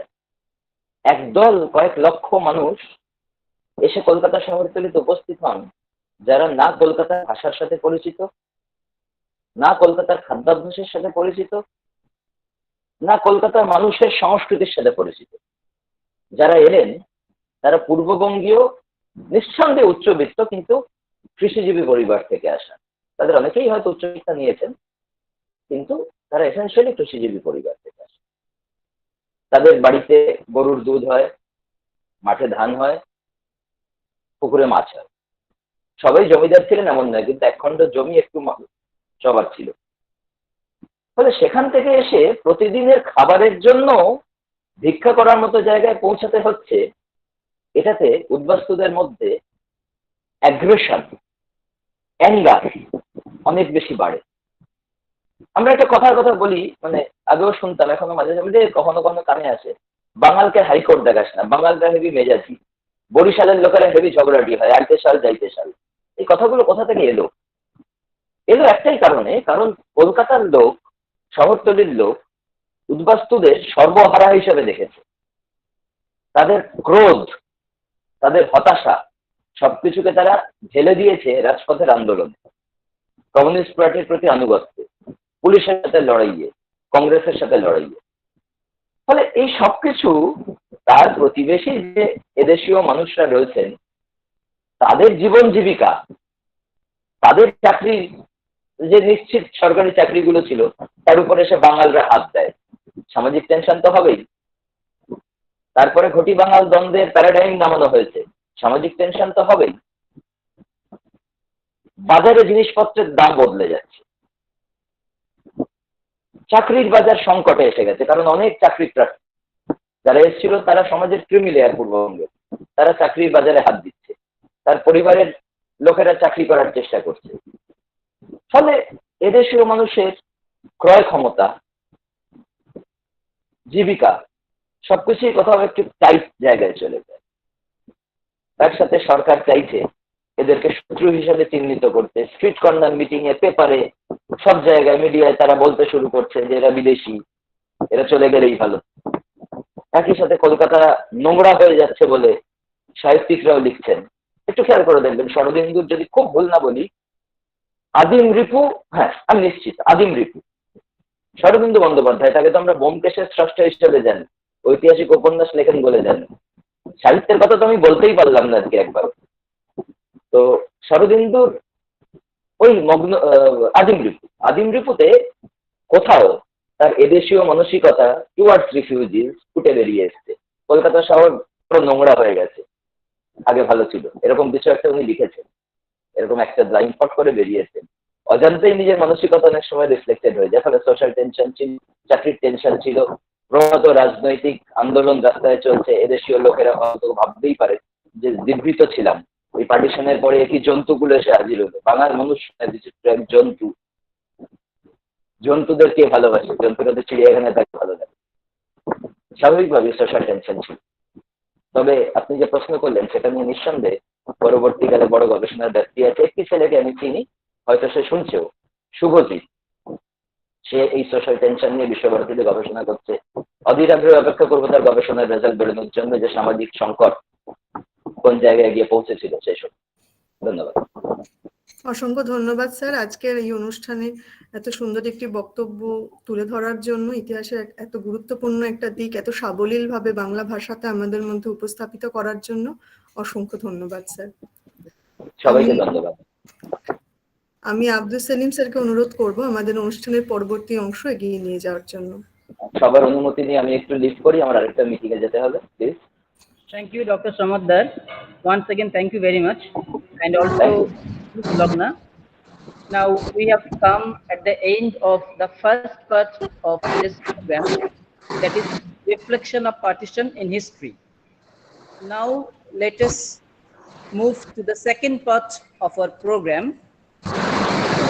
the reflection of partition in literature. Now, may I request Dr. Sushmita Biswas Mitro to introduce the theme of partition from the literary perspective. Biswas Mitro, over to you. Thank you, Selim. Good afternoon of this resource sharing session.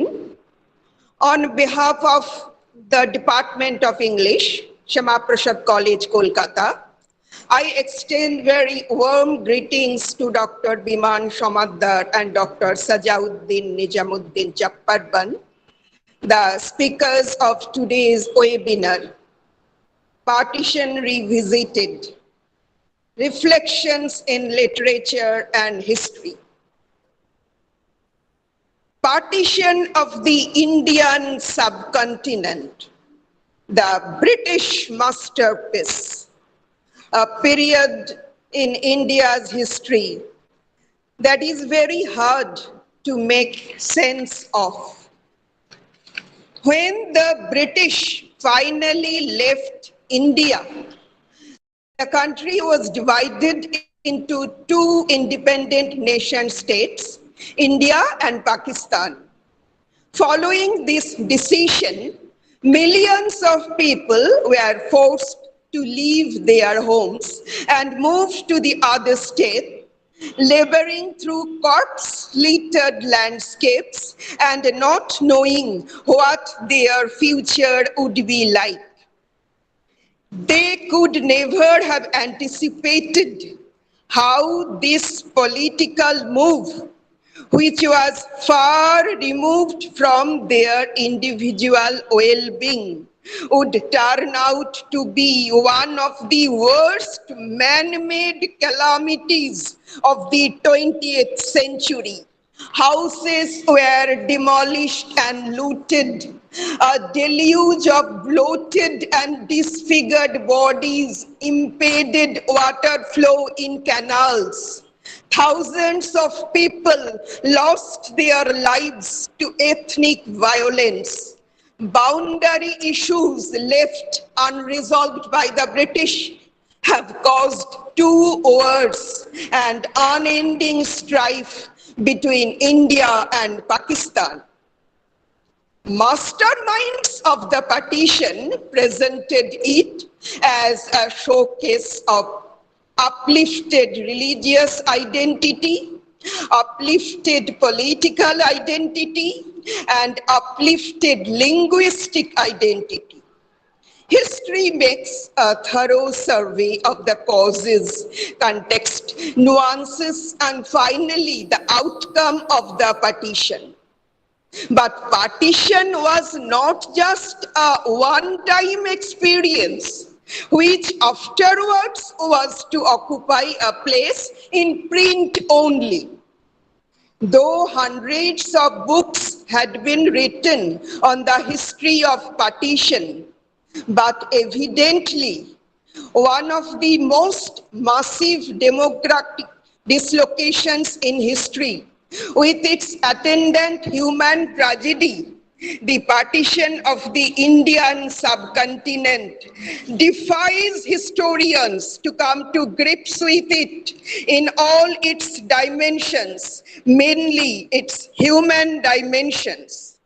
The statistical accounts given by historians fail to impart that it was feeling of insecurity and not religion or politics that forced most of the common people to choose India or Pakistan.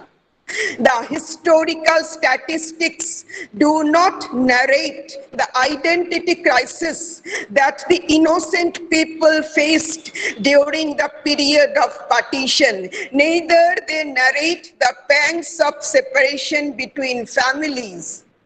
History did not clearly represent the sufferings of the women who remained the worst sufferers of the tragedy of partition.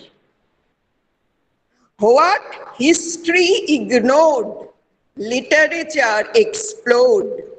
Literature explored the lives of even common, ordinary, and marginalized people. While history often is an assortment of facts, thus mechanical in a way, partition literature humanizes the anguish of the ones who had never left their respective parishes and were suddenly forced to pick one nation over another and migrate to lands unknown. These aspects of partition, how families were divided, how friendships endured across borders, how people coped with the trauma, how they rebuilt their lives, what resources, both physical and mental, they drew upon, how their experience of dislocation and panic shaped their lives, and indeed the cities and towns and villages they settled in are difficult things to capture factually, and hence they find little reflection in history. These issues remained a major concern of Indian literature after independence. Punjab and Bengal were directly affected by the partition, and hence the writers of partition literature expressed the deepest anguish over this cataclysmic event. They blame both sides of the border for the catastrophe. Their novels, short stories, and poems ventilated the emotion, pang, pathos, and predicament of rootless people following the exodus. Ironically, after the partition, many women were subjected to intra-communal victimization. In Pratibha Basu's short story, The Marooned, Bangla name Dukul Hara, Bindubasini, along with her young daughter-in-law and two more young granddaughters, rushed to India to save their honor, leaving behind their huge property and immense riches in East Pakistan. But in India, it is the people of her own community who brought gruesome, horrible, and appalling disasters in their lives. Then why did they leave East Pakistan? What for? The most pathetic and harrowing story about the suffering of women in partition is Open It by Sadat Hasan Manto. In this story, during partition, a girl, Sakina, is abducted and raped by a group of people belonging to her own community. Later on, she was hospitalized. In her cabin in the hospital, the doctor, pointing towards the window, told her father, "Open it." That is, her father should open the window. But these two words, "open it," coming from a male voice, carried only one meaning for the girl who was a victim of gang rape. And even in her subconscious state, she immediately responded to these two words, "open it," by trying to untie the string of her trousers, pulling the garment down and opening her thighs. In some of the writers of partition literature, the tone is less severe. Instead of presenting a chilling insight into the miseries and horrors of the lives of the refugees, they present a journey from trauma to triumph, like Shankho Ghosh's poem, Rehabilitation, Bangla name, Punorbasan. Luminaries of this category of literature shed immeasurable luster over the theme of partition. Their list is tiringly long. To mention only a few, Amitabh Ghosh, Khusbant Singh, Krishan Chander, Rajinder Singh Bedi, Amrita Pritam, Manik Bandopadhyay, Somoresh Bosu. Partition reduced millions of people to wrecks. But one byproduct of partition is overwhelming and outstanding: partition literature. Thank you.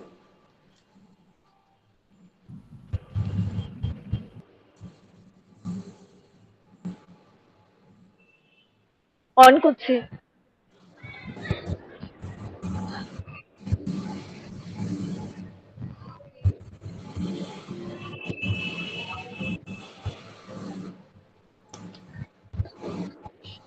চলিए ठीक है तो কোথায় আওয়াজ হচ্ছে Thank দেখো you. Thank you, Dr.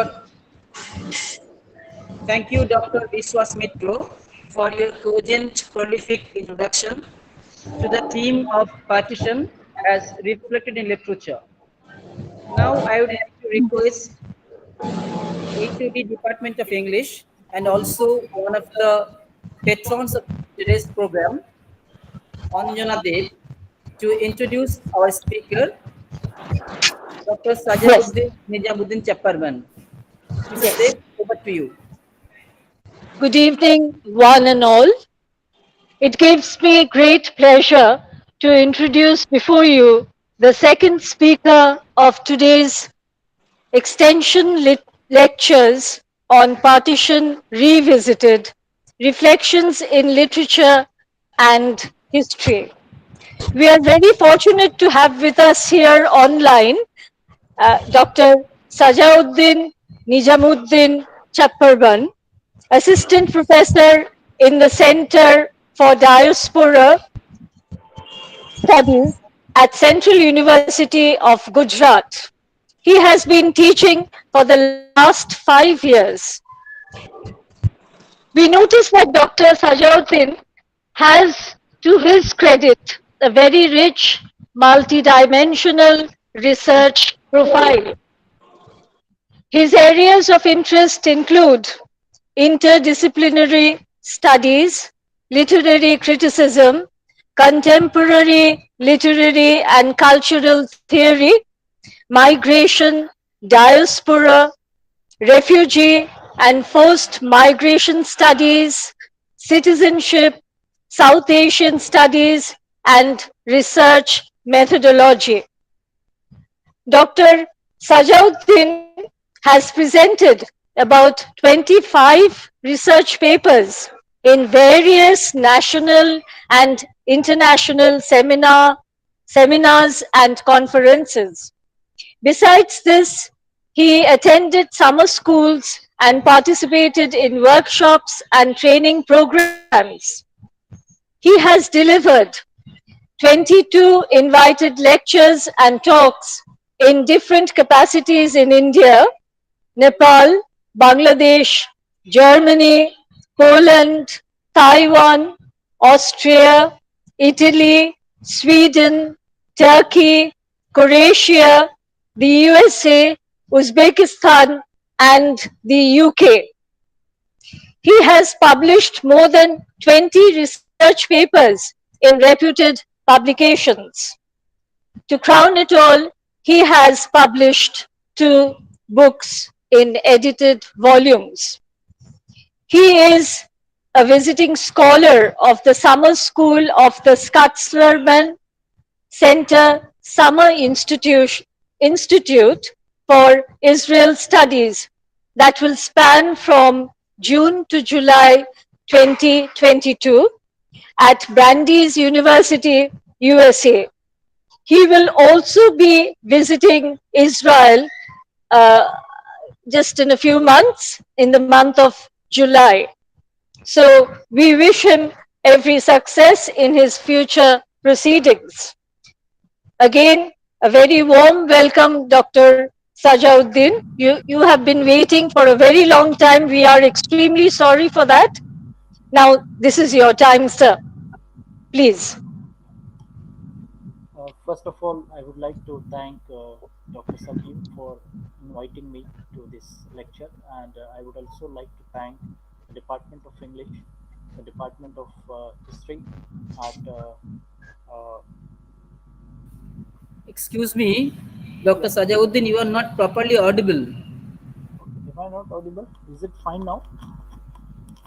Hello? We want it a bit louder, please. Yeah, am I audible now, madam? A little louder, a little more Hello? louder. Am I audible now? Yes, yes, yes. Yeah, thank you so much. I would like to thank SYAMAPRASAD College, the Department of English, Department of History for organizing this one-day webinar on Partition Revisited. I would especially thank to Dr. Salim for the invitation, and I'm very happy to be a second speaker, and the first speaker, Professor Biman Samadar. He has wonderfully covered most of the historical aspects of partition and the refugees, the Udbastus in the uh, Bengal region, both Bangladeshi and mostly the Indian region, that is the West Bengal, especially in the context of Kolkata. So I was trying to catch him since he was speaking in the Bengali. So I was able to catch some of the important points. And more importantly, the kind of introduction that was given by uh, both the esteemed head of the departments, that is Professor Sushmita Mukherjee, and of course uh, Dr. Sushmita Bishwas from Department of English. So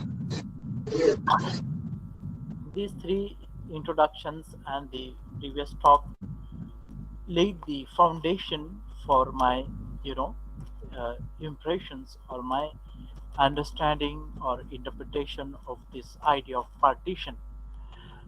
Before I begin my talk, I would like to just summarize it that this talk mainly looks at partition through the lens of diaspora and migration. Can we call these refugees as refugees? Can we call them as a forced migrants? Can we call them as a utpatsus? Or can we call them as, uh, uh, so this issue of nomenclature, how it clatters, or do we really call them as refugees? So these issues are being, I try to cover it, and I try to read it through the lens of migration and diaspora. If anyone has any question and comment, you can always ask, or you know uh, uh, add on. If you want to add some comments, you're always welcome. I would like to share the screen. Dr. Salim, you just let me know if it's visible. um, so I'm sharing the screen. Yes, sir. Please go ahead. Yeah, is it visible now?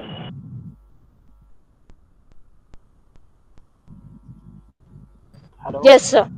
Yes, sir.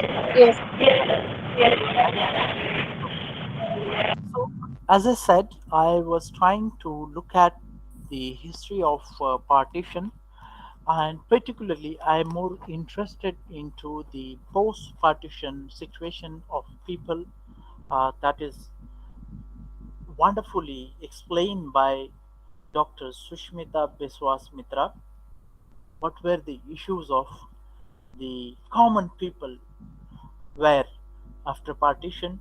But I'm also more interested into the effect of partition in the post-partition or the post-colonial India, or even the contemporary India, how the sparks of partition still, you know, sustain or try to emerge through the various pockets of our life. But before going into the migration that has taken place during the partition, the forced migration, I would like to tell you some of the brief history about the migration, particularly the human migration, why we are so much interested to study migration and diaspora studies today. Because of its interdisciplinary nature, you can read the migration through the almost all lenses, all disciplines in humanities and social sciences. The reason being, if you look at the international migration data, there are 281 million people who are internationally migrating in 2020 according to the UNHCR. And if you look at in India, 314 million people are internally migrant. And the first attempt to study the Indian diaspora, high level committee on Indian diaspora, which was set in the chairmanship of Dr. L.M. Singhvi in 2020, 2000. These are some of the attempts to systematize the study of human migration in the context of India. And why it is becoming important is has its own fiscal importance. Then you might probably ask me why I am talking about Indian diaspora.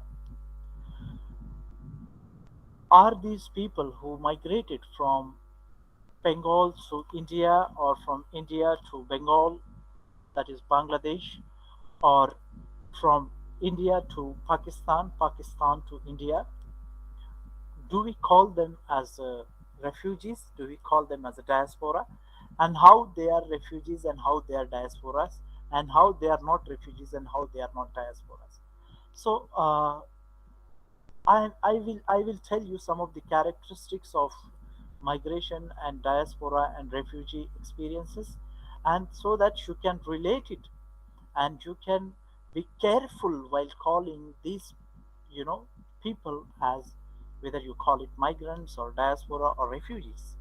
So as I said, diaspora and mostly the post-colonial migration, people who migrated before partition and after partition, and from India and from Pakistan and from Bangladesh to the developed countries.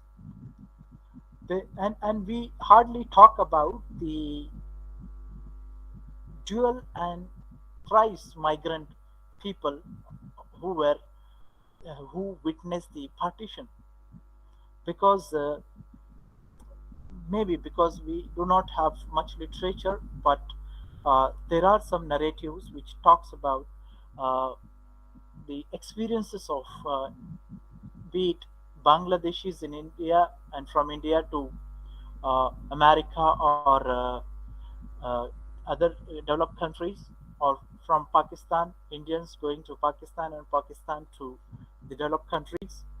So they have their own narratives. So another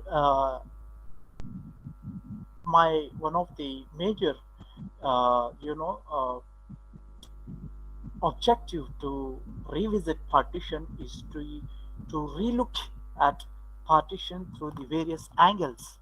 As I said, this twice and thrice migrants, and also the effect of migration, the partition, and on these migrants who are now becoming part and parcel of their respective places of destination, and uh, how these effect of partition continued on the lives of people, those who have been settled in be it in India or Pakistan or Bangladesh, and that effect of partition continues to hamper on their lives.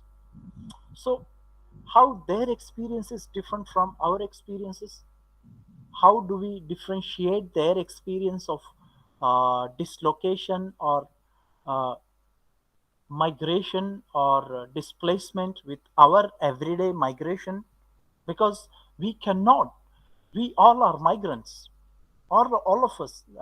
I have given couple of talks in different colleges of Calcutta in the last week. So I was trying to link the migration with you and me and everyone. We all are migrant at one point of time. We migrate every day. Even if we migrate to college for work or to study, we are migrant. We are everyday migrants. So the categories of migration vary from place to place, context to context, and there are various factors which lead to migration. Moving from one place to another place, be it for temporal or permanent, be it crossing national and international border. These all activities contribute to the idea of migration, and the factors which push us to migrate are called as a pushing factors, and the factors which attracts us to migrate are the pulling factors.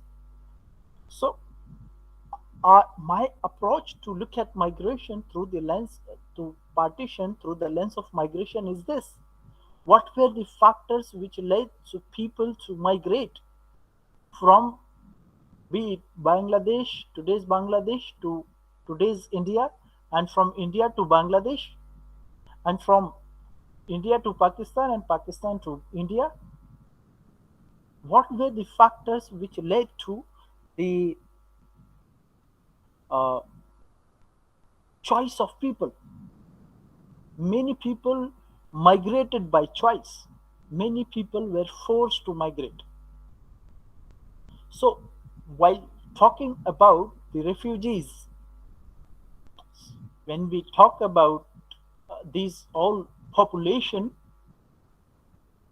of divided India, we cannot call it as an umbrella category.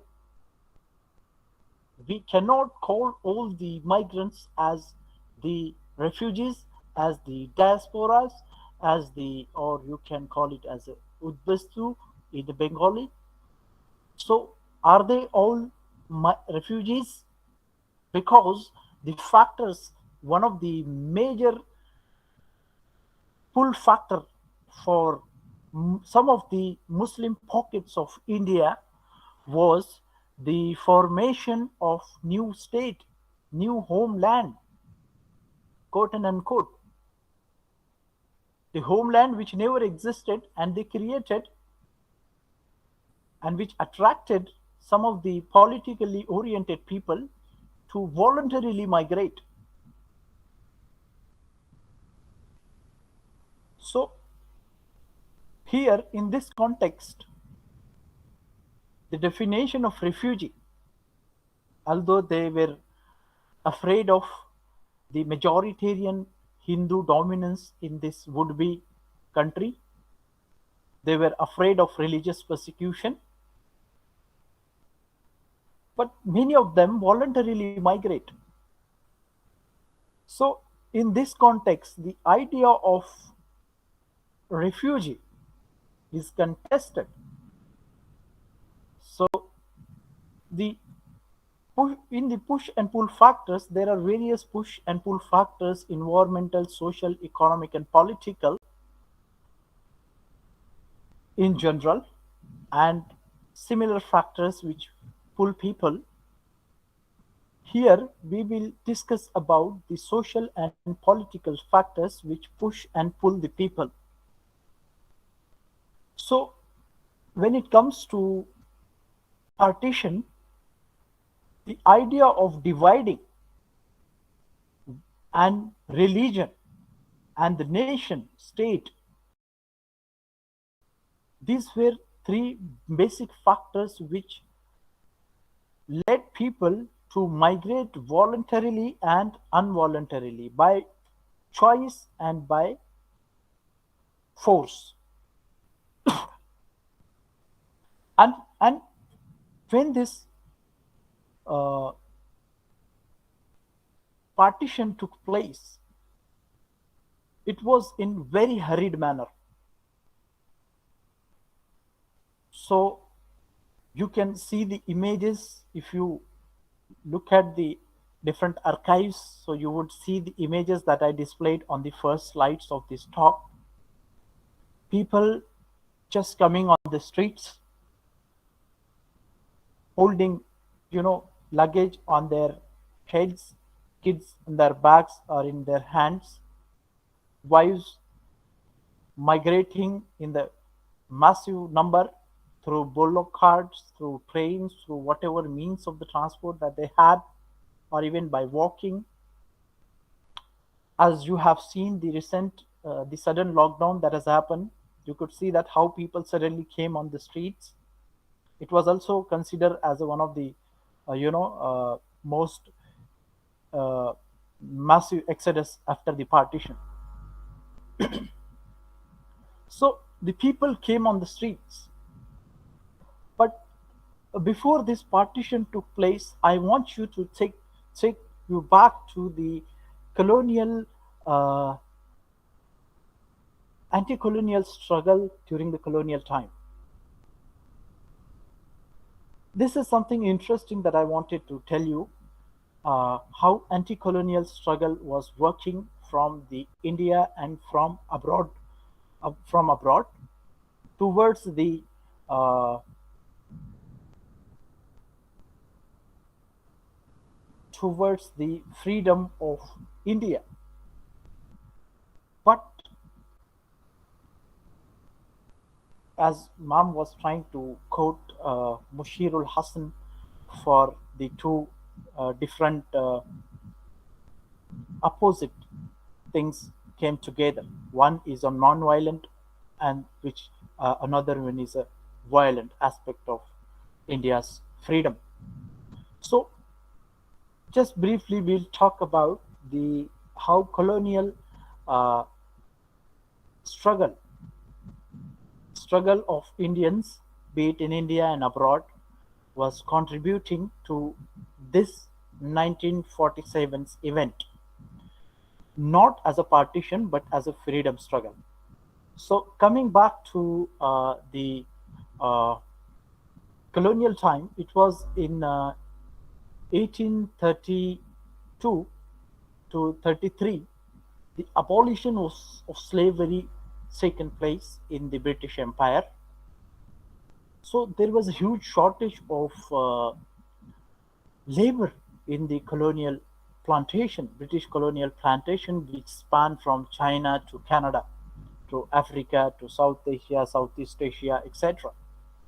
So the Indians were taken as an alternate to slavery to different parts of Indian colonies, including South Africa, Southeast Africa, Canada, Caribbean island, and Canada, to different places wherever the British government was there, colonial government. So there was huge disparity. There were so many issues about Indians. They were being mistreated. Their basic rights were being violated. But they somehow tried to continue their struggle against this British colonization in the plantation. When the demand for freedom started arising from India, so they, simultaneously the Indian diaspora, which was there in the scattered in the various colonies of India, also started coinciding their voices for their liberation with the voices for India's freedom together. So these two voices come together, and the Indian diaspora, through the, for example, in the context of South Africa, through the Natal Indian Congress, as the Indian Congress in India was established in 1894, and the Dada Abdullah, who was a Gujarati Muslim merchant in South Africa, invited Gandhi in 1893 to South Africa, and Gandhi witnessed the issues that Indians were going through in the Natal, the colonial region of British colonial region, and the issues where the Indian marriages were not recognized, they were denied of education and health facility, land ownership. There was huge taxation on Indians, those who decided to stay back in South Africa after the indenture labor completion. And there were also, corporal punishments, abrupt deduction of wages, and so on. So thing. Indians were also not victim of the apartheid regime in South Africa. They were not permitted to enter into OFS, the Orange Free States. So these were some of the issues that Indians were fighting for in South Africa. Now, with the arrival of Gandhi, Gandhi has also, started his first satyagraha in South Africa, and which led to 4,000 Indian workers protesting near the coal mine in northern Natal in 1913. And this is how they started demanding for the rights of the Indians in the colonial British plantation.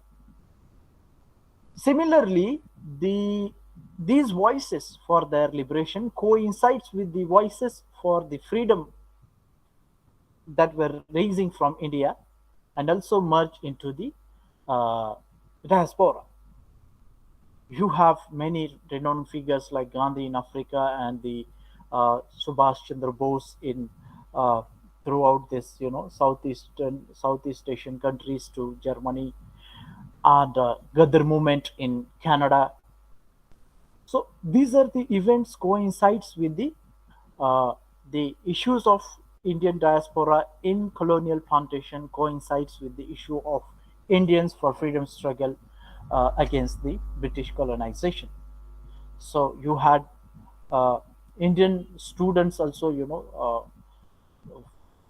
striking or protesting against the British colonization during the during this time of the rise of Indian nationalism that was reflected in the Sajjad Zahir's novel A Night in London, and uh, Sir Syed Khan's writing when he was in England.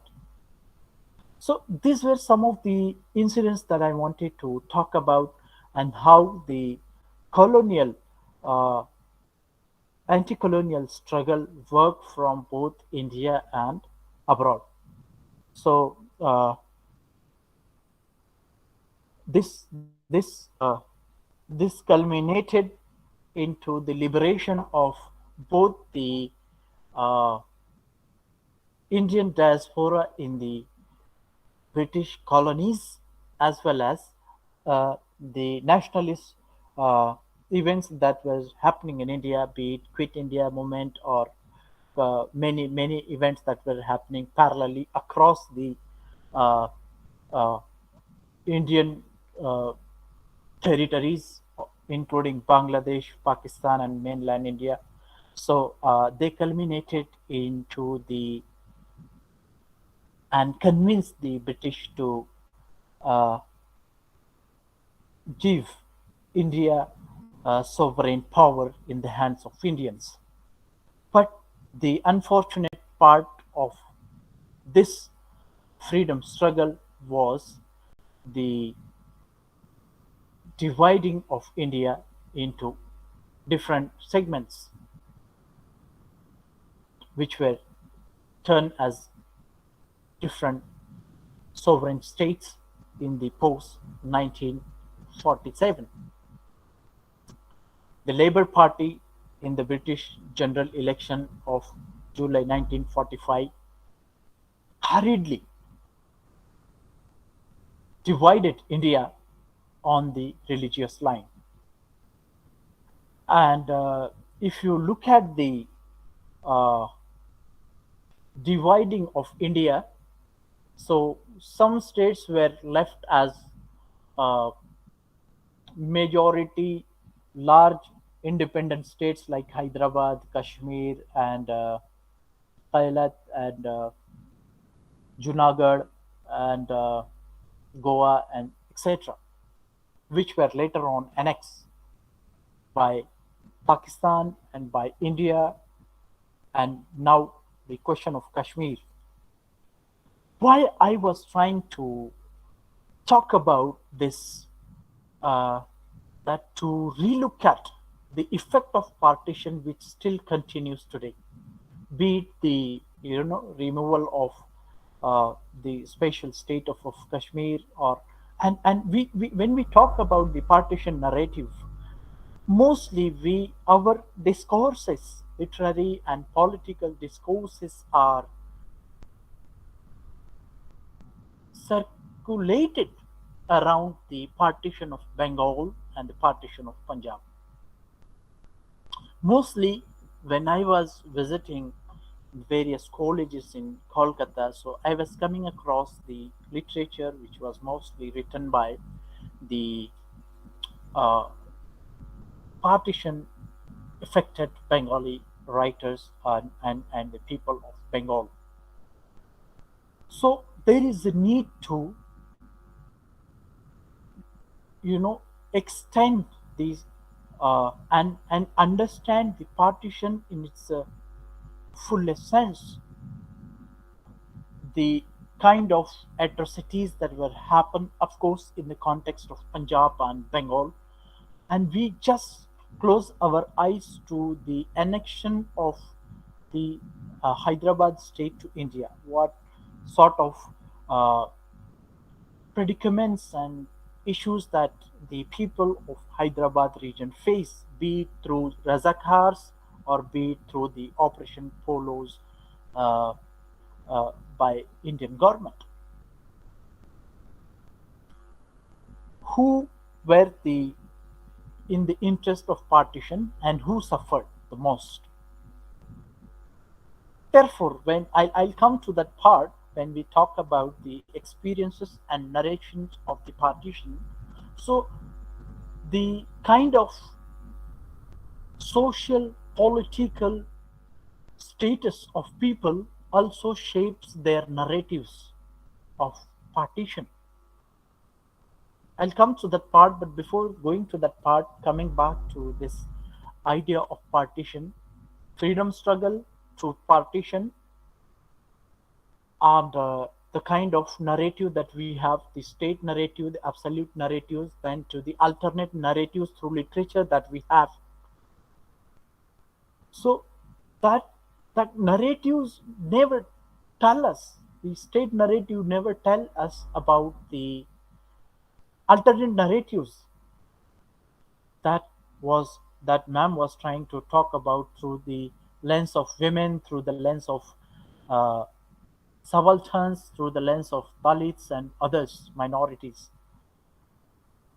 So the design of partition which was made, I think one of the students in the previous lecture was trying to ask, is it not that unjust to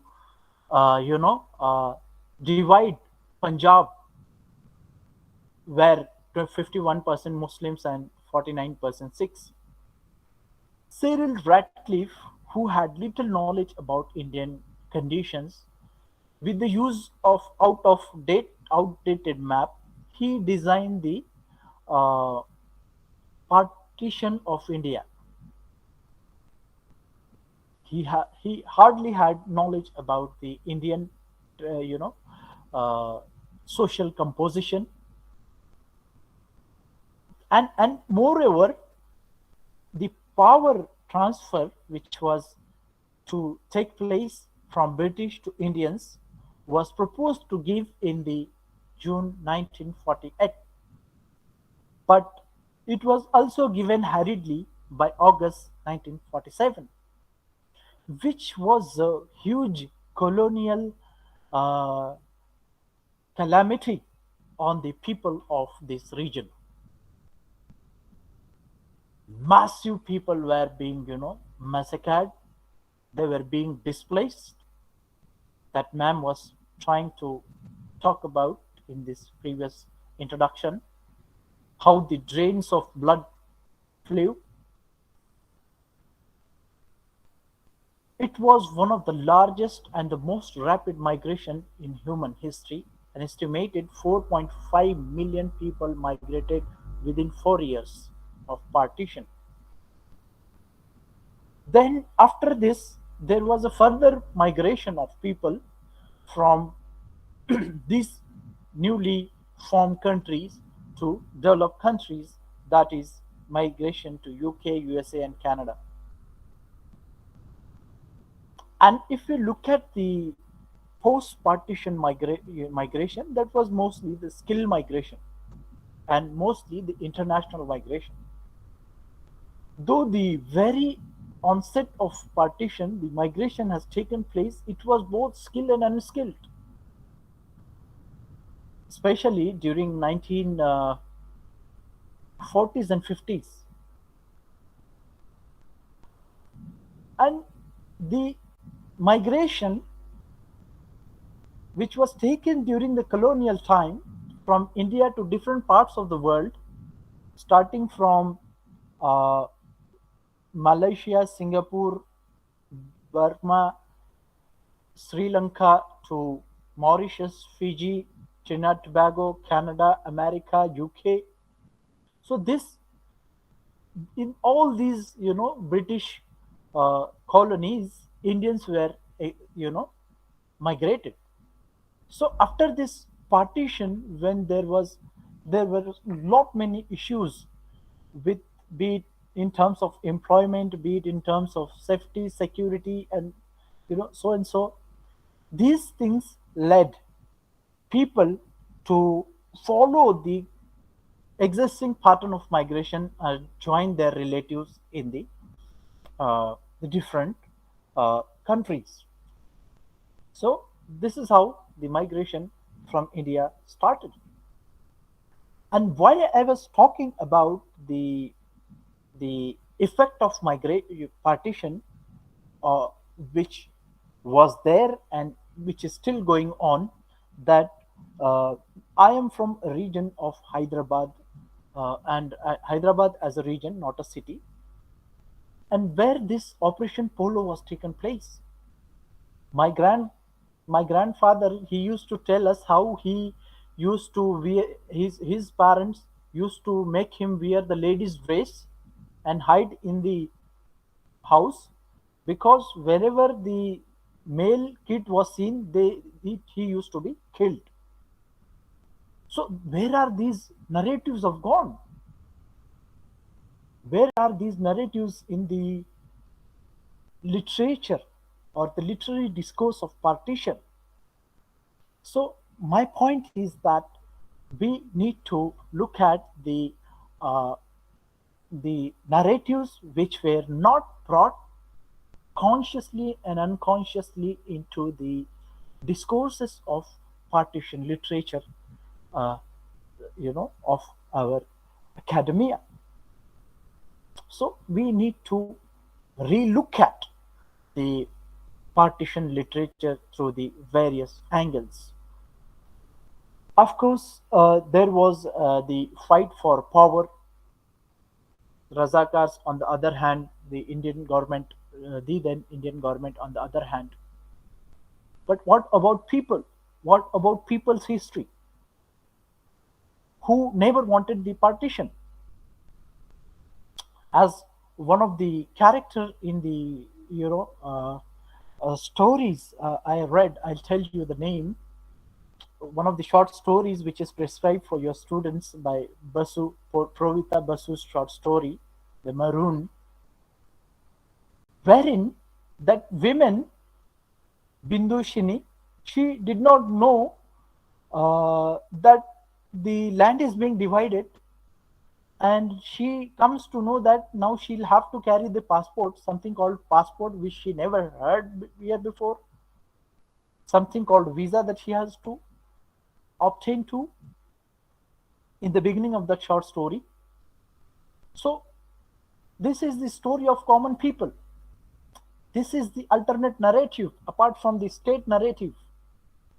So I think somewhere we are lacking this, alternate narratives of the partition, other than Bengal and Punjab.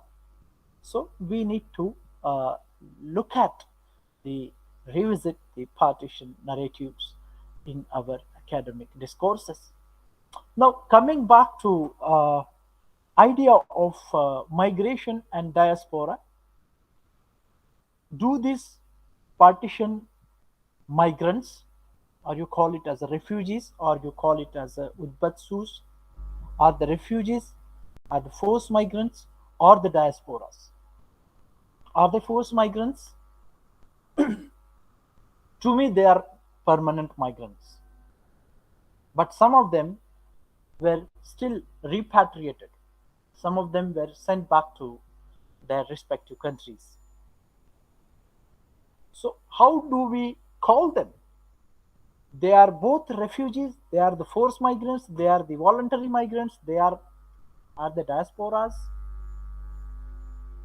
These are some of the questions for young minds like you. I think if there are any students, they might be wondering that what do we call this community of people which was hugely displaced, dislocated across these newly formed borders of nation state. But what about the socio-cultural border? It was the same. When we talk about diaspora, one of the conditions of diaspora is to migrate from one socio-cultural setting to another socio-cultural setting. So here, when we talk about the Bengali Uzbeks from Bangladesh into the the region of Bengal, the Indian Bengal region, here the socio-cultural setting is not changing. So how can we call them as a diaspora?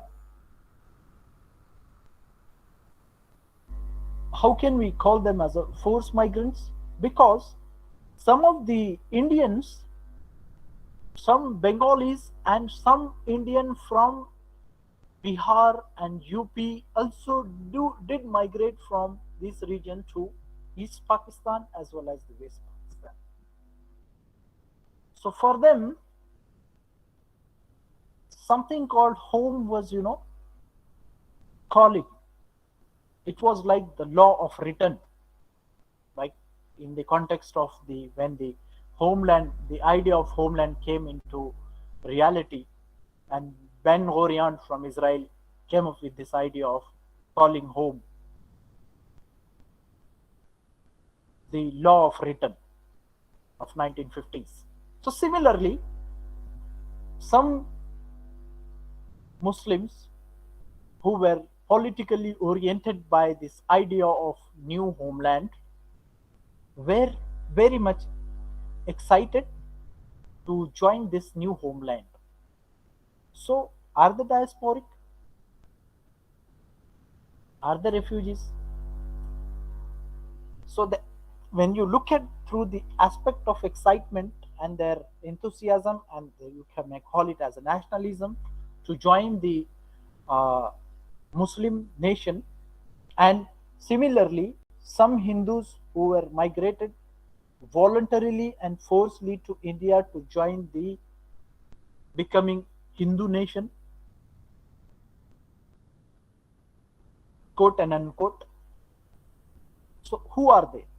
Are they refugees? Are they voluntary migrants, forced migrants, or the diaspora? So now I tell you how they are the refugees, how they are the forced migrants, how they are the voluntary migrants, and how they are the diasporas.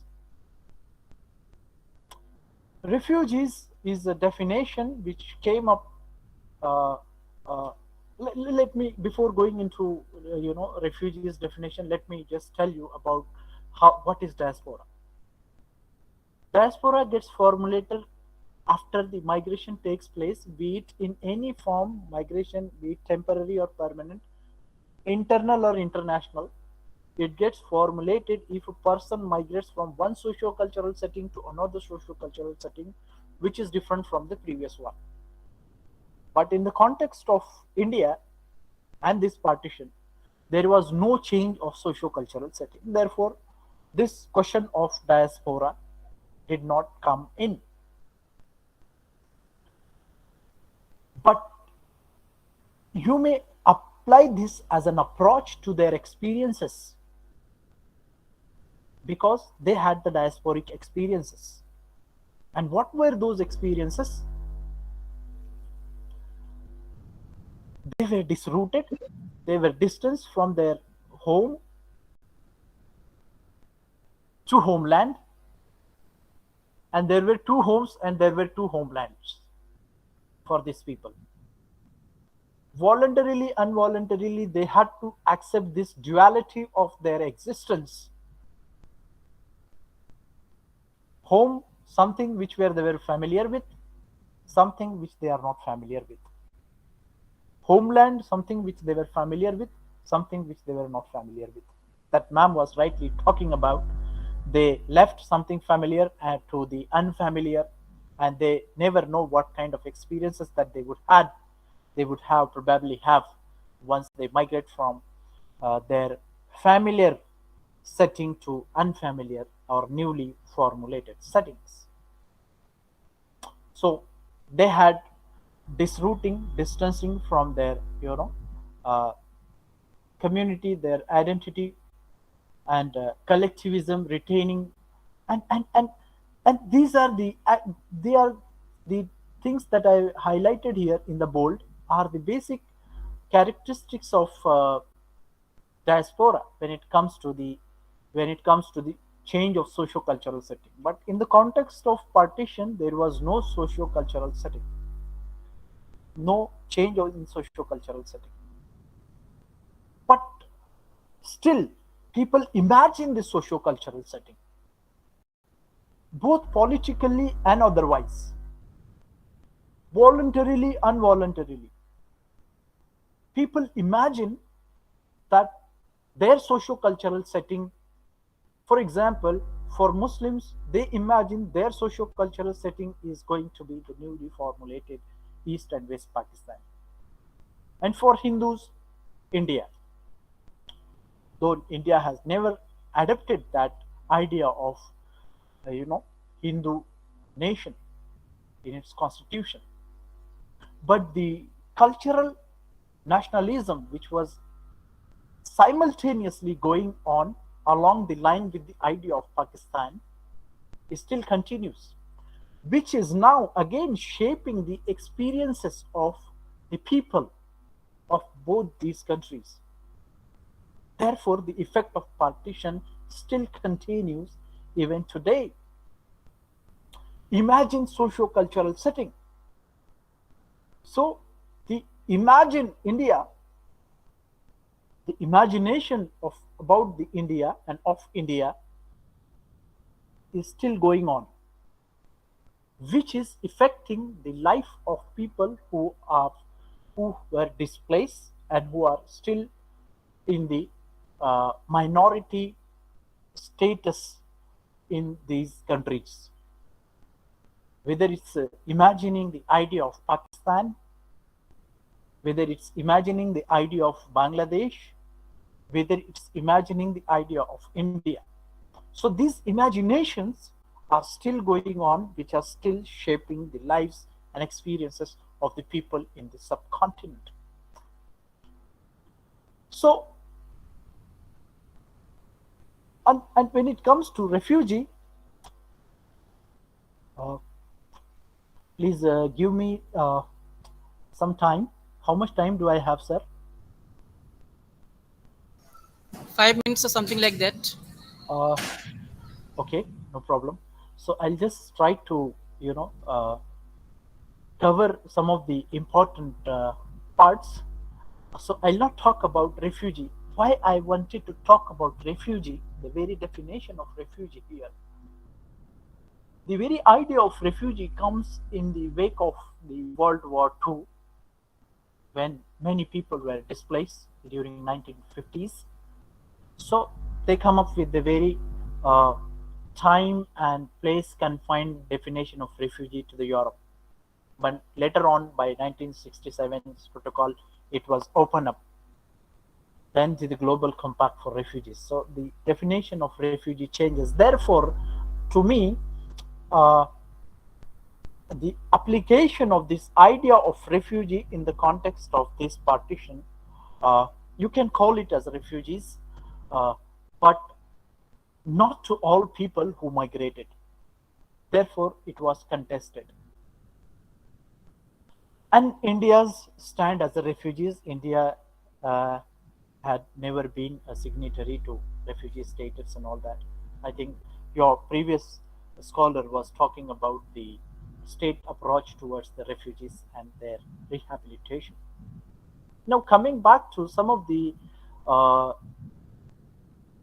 points that I was trying to raise here, that how we cannot club all the people who migrated from Bangladesh to India, India to Bangladesh, and from India to Pakistan, Pakistan to India, may not and cannot club it under one umbrella term. The reason being, as I said, the Muslim nationalists who were going for new land, similarly the Hindus, and and the experiences of the Chota Lokas and the Badra Lokas in the context of Bengal.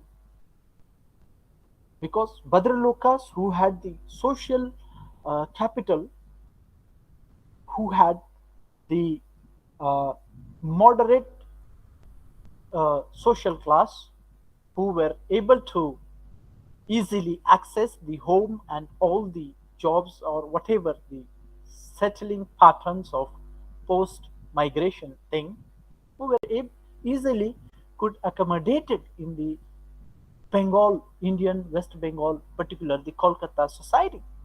But what about the Chota Lokas? What about Dalits? I think previous scholar was also talking about. So their social status, these people, they lack the social capital. So their social capital, so their social status, the political status, the economic status has also shaped their narratives. So some people were choose to leave, some people were forced to leave. And there were also optees. The government of that time government has also given option to those who are government employees to choose either to go with Pakistan or to in with India, and they were also voluntarily exchanged. So how do we count their experiences? They are part of partition, but their experiences are different from the experiences of common masses. For example, the experiences of, I think, Maulana Maududi, you must be knowing, or Jogendranath Mandal, who went to Pakistan, then came to India, Lal Krishna Advani, Atal Bihari Vajpayee. Their experiences of migration are different from the experiences of Jugat Singh or Nuranu in the Kushwant Singh's train to Pakistan, or Bidoshini in the Provita Basu's short story Maroon. Their experiences are different because their social class is different, their political class is different. So these things also contributed to the narratives of partition literature. And partition did not stop there. That process is still going on. I think one of the Indian writer, Faisal Devji, has written a book called The Muslim Zion, The Making of Pakistan, and wherein he tried to look at this whole idea of separate Pakistan through the lens of homeland, which was, the idealized by the Zionist movement to establish homeland for Jews in Israel, Palestine. So he read through that lens. It's a wonderful book. But when it comes back to India, there is still, this idea of home. And the idea of home, as I said, there are dualities of home and homeland, culminating or merging into one home and one homeland, as imagined by the supporters and imposed on a political masses, as in the case of Bindushini's, Pavitra Basu's short story Maroon. As I was talking about, she was to carry the passport, and more importantly, uh, in during this time, people, the common masses of Dhaka and Kolkata, never know that they have to carry these, formalities of mobility, the new mobility restrictions which were coming. Therefore, the new issue of the whole documentation, they never know. They were all illiterate. They had no documentation, proper documentation, was another challenge that these people had. Documentation was not only the problem during that time, but even today. Many people who migrated from these regions did not have proper documents, which is again is one of the burning issue in India. And another important, part of this these refugees, partition refugees, were the trafficking of women and children. Since they were displaced and they were refugees, they were more prone to, and they were at higher risk high risk of being trafficked, as in the case of Uttara and Bulu in this short story. So these are some of the issues in the partition literature, and how their experiences are being diasporic. They were welcomed because the socio-cultural setting was same, but they were not welcomed. Be it the Udbatsus in Bengal or Muhajirs in Pakistan. They are looked down upon as the refugees or Udbatsus or the Muhajirs. And if you look at the this wonderful collection of story by Munawar Rana, Urdu poet, who says मुहाजिर हैं, there was a move here, मुहाजिर हैं मगर एक दुनिया छोड़ आए हैं, हमारे पास जितना है उतना छोड़ आए हैं, कहानी का ये हिस्सा आज तक सबसे छुपाया है, हम एक मिट्टी के खातिर अपना सोना छोड़ आए हैं. So this is a long poem which talks about the predicaments of post-partition and post-migratory experiences of these muhajirs, these refugees. They had similar experiences, despite their socio-cultural familiarities and similarities. They faced trauma. They faced, they carried their memories of their past. So these are some of the characteristics of diaspora. Diasporic. This diaspora as an approach can be applied to this kind of experiences. They were welcome but not welcomed. The society, one of the characters in that story I mentioned, she tried to contact one of her relatives, but he never responded because Muhajirs, the refugees, Uzbasus were as an economic burden and so on so thing, the social excuse me, the social stigmas which were attached to these people. So they had this issue of and their dual consciousness, their duality of their life, and they wanted to return something, but they could not. And also about the issues, along with these issues, there were also issues of health issues. Cholera was there, malaria was there, plague, typhoid, smallpox, and so on so things.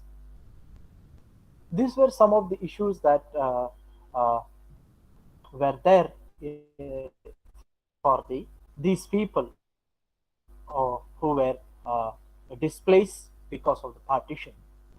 And if we look at the contemporary context, colonial partition and post-colonial challenges, as I said, the idea of making homeland is still going on.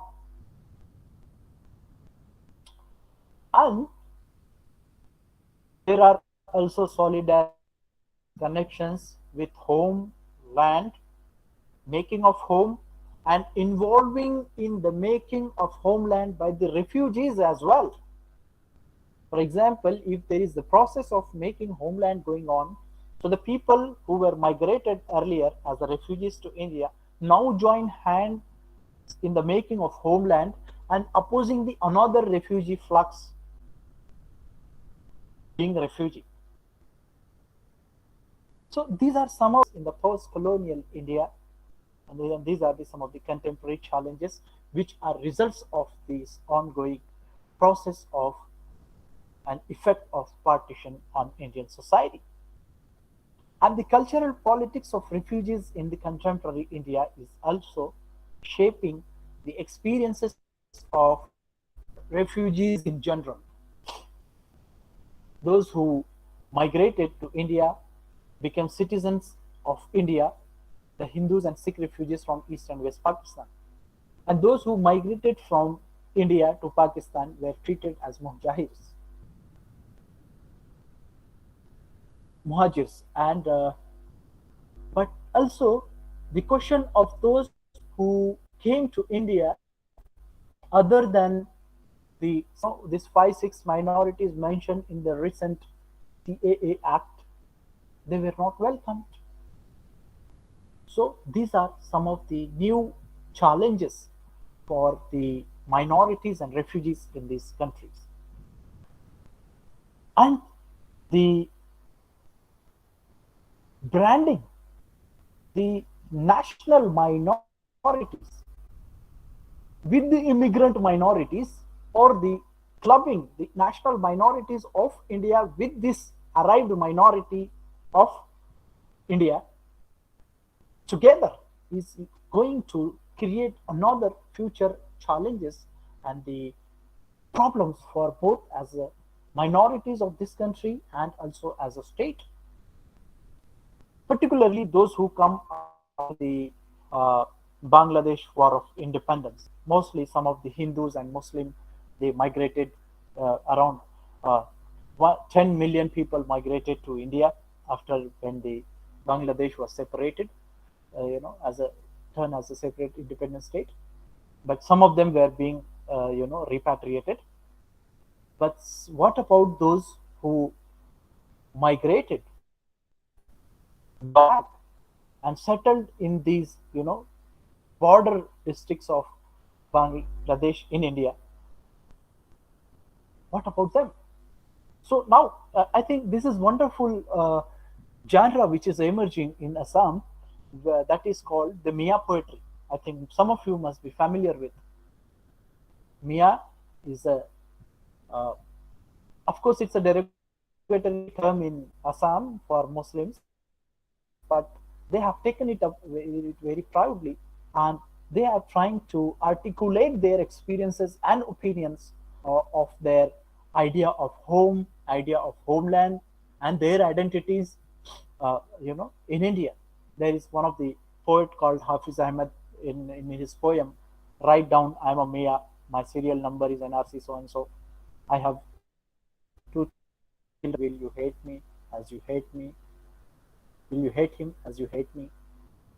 So this is isn't it's a part of partition literature, because this particular community from Mymensingh region of Bangladesh,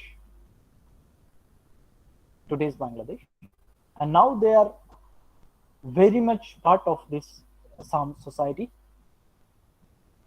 They think they are, but how do the host society perceive? Here, these perceptions of self and the other towards self constitutes and shapes and reshapes one's the very idea of identity. So the process of identity making is not the one-way process, it's overall. So with this brief introduction, with this brief challenges, I shall stop here. Sorry, I've taken enough time. With this brief note, I shall stop here. If anyone has any question and comment, you're most welcome. Should I start? Thank you, sir, for that very detailed discussion on the anti-colonial struggle and the issues of migration and partition. I particularly enjoyed your discussion of partition and partition literature from the diasporic perspective, because that is a very interesting lens with which to look at this particular issue and this particular kind of literature. So there are a few questions that we have received. I'll just put them forward to you. Yeah, please. So, Shilpana Chatterjee, who is a master's student at the University of Calcutta, she has asked, "Sir, if possible, please discuss about unhoming in Monica Ali's Brick Lane." And she has also later on added another text. She's also asked about another text, Tishani Doshi's The Pleasure Seekers. Unhoming and dislocation in these two texts. In Brick Lane,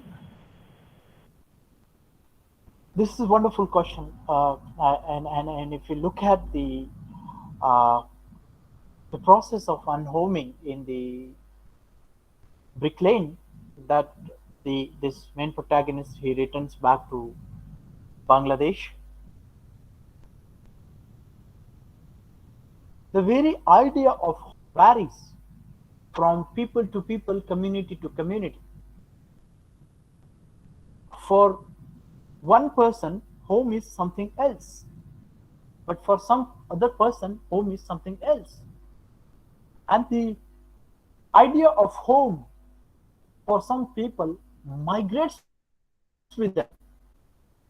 I think you might have seen in many literature, for example, the Arab American novel, uh, the Girl in a Tangerine Scarf by Mauja Kaf. In this novel, she thinks that Jordan is her home when she migrated to America. But after spending some time in America, she was trying to evolve into the social life of America and trying to rebuild home away from home. Then America was becoming her home. Then later on, she goes to pilgrimage in Medina, and she started imagining Medina as her home. So the idea of home is changing here from context to context. So similarly, for Nasreen and her husband, I'm just forgetting his name. So for them, Bangladesh was home, and when they migrated to UK, they tried to involve into the social life of America, but her husband not appropriate. So he started unhoming himself from this making of new home, and he tries to come back to home which he imagines Bangladesh as a home. So this homing and unhoming, you can, I think I would add it as a how home migrates with people. So I think you can add instead of unhoming, you may use this word as a home, how home migrates. Am I able to make sense, student? Yes, sir. Unnecessary. Thank you so much, sir. So I have one view. Since you pointed out that there's a lot of academic focus on partition literature from Bengal and from Punjab primarily, would you please talk a little bit about partition literature from other regions of India? You mentioned Mia poetry from Assam. If you could talk about a few other, maybe.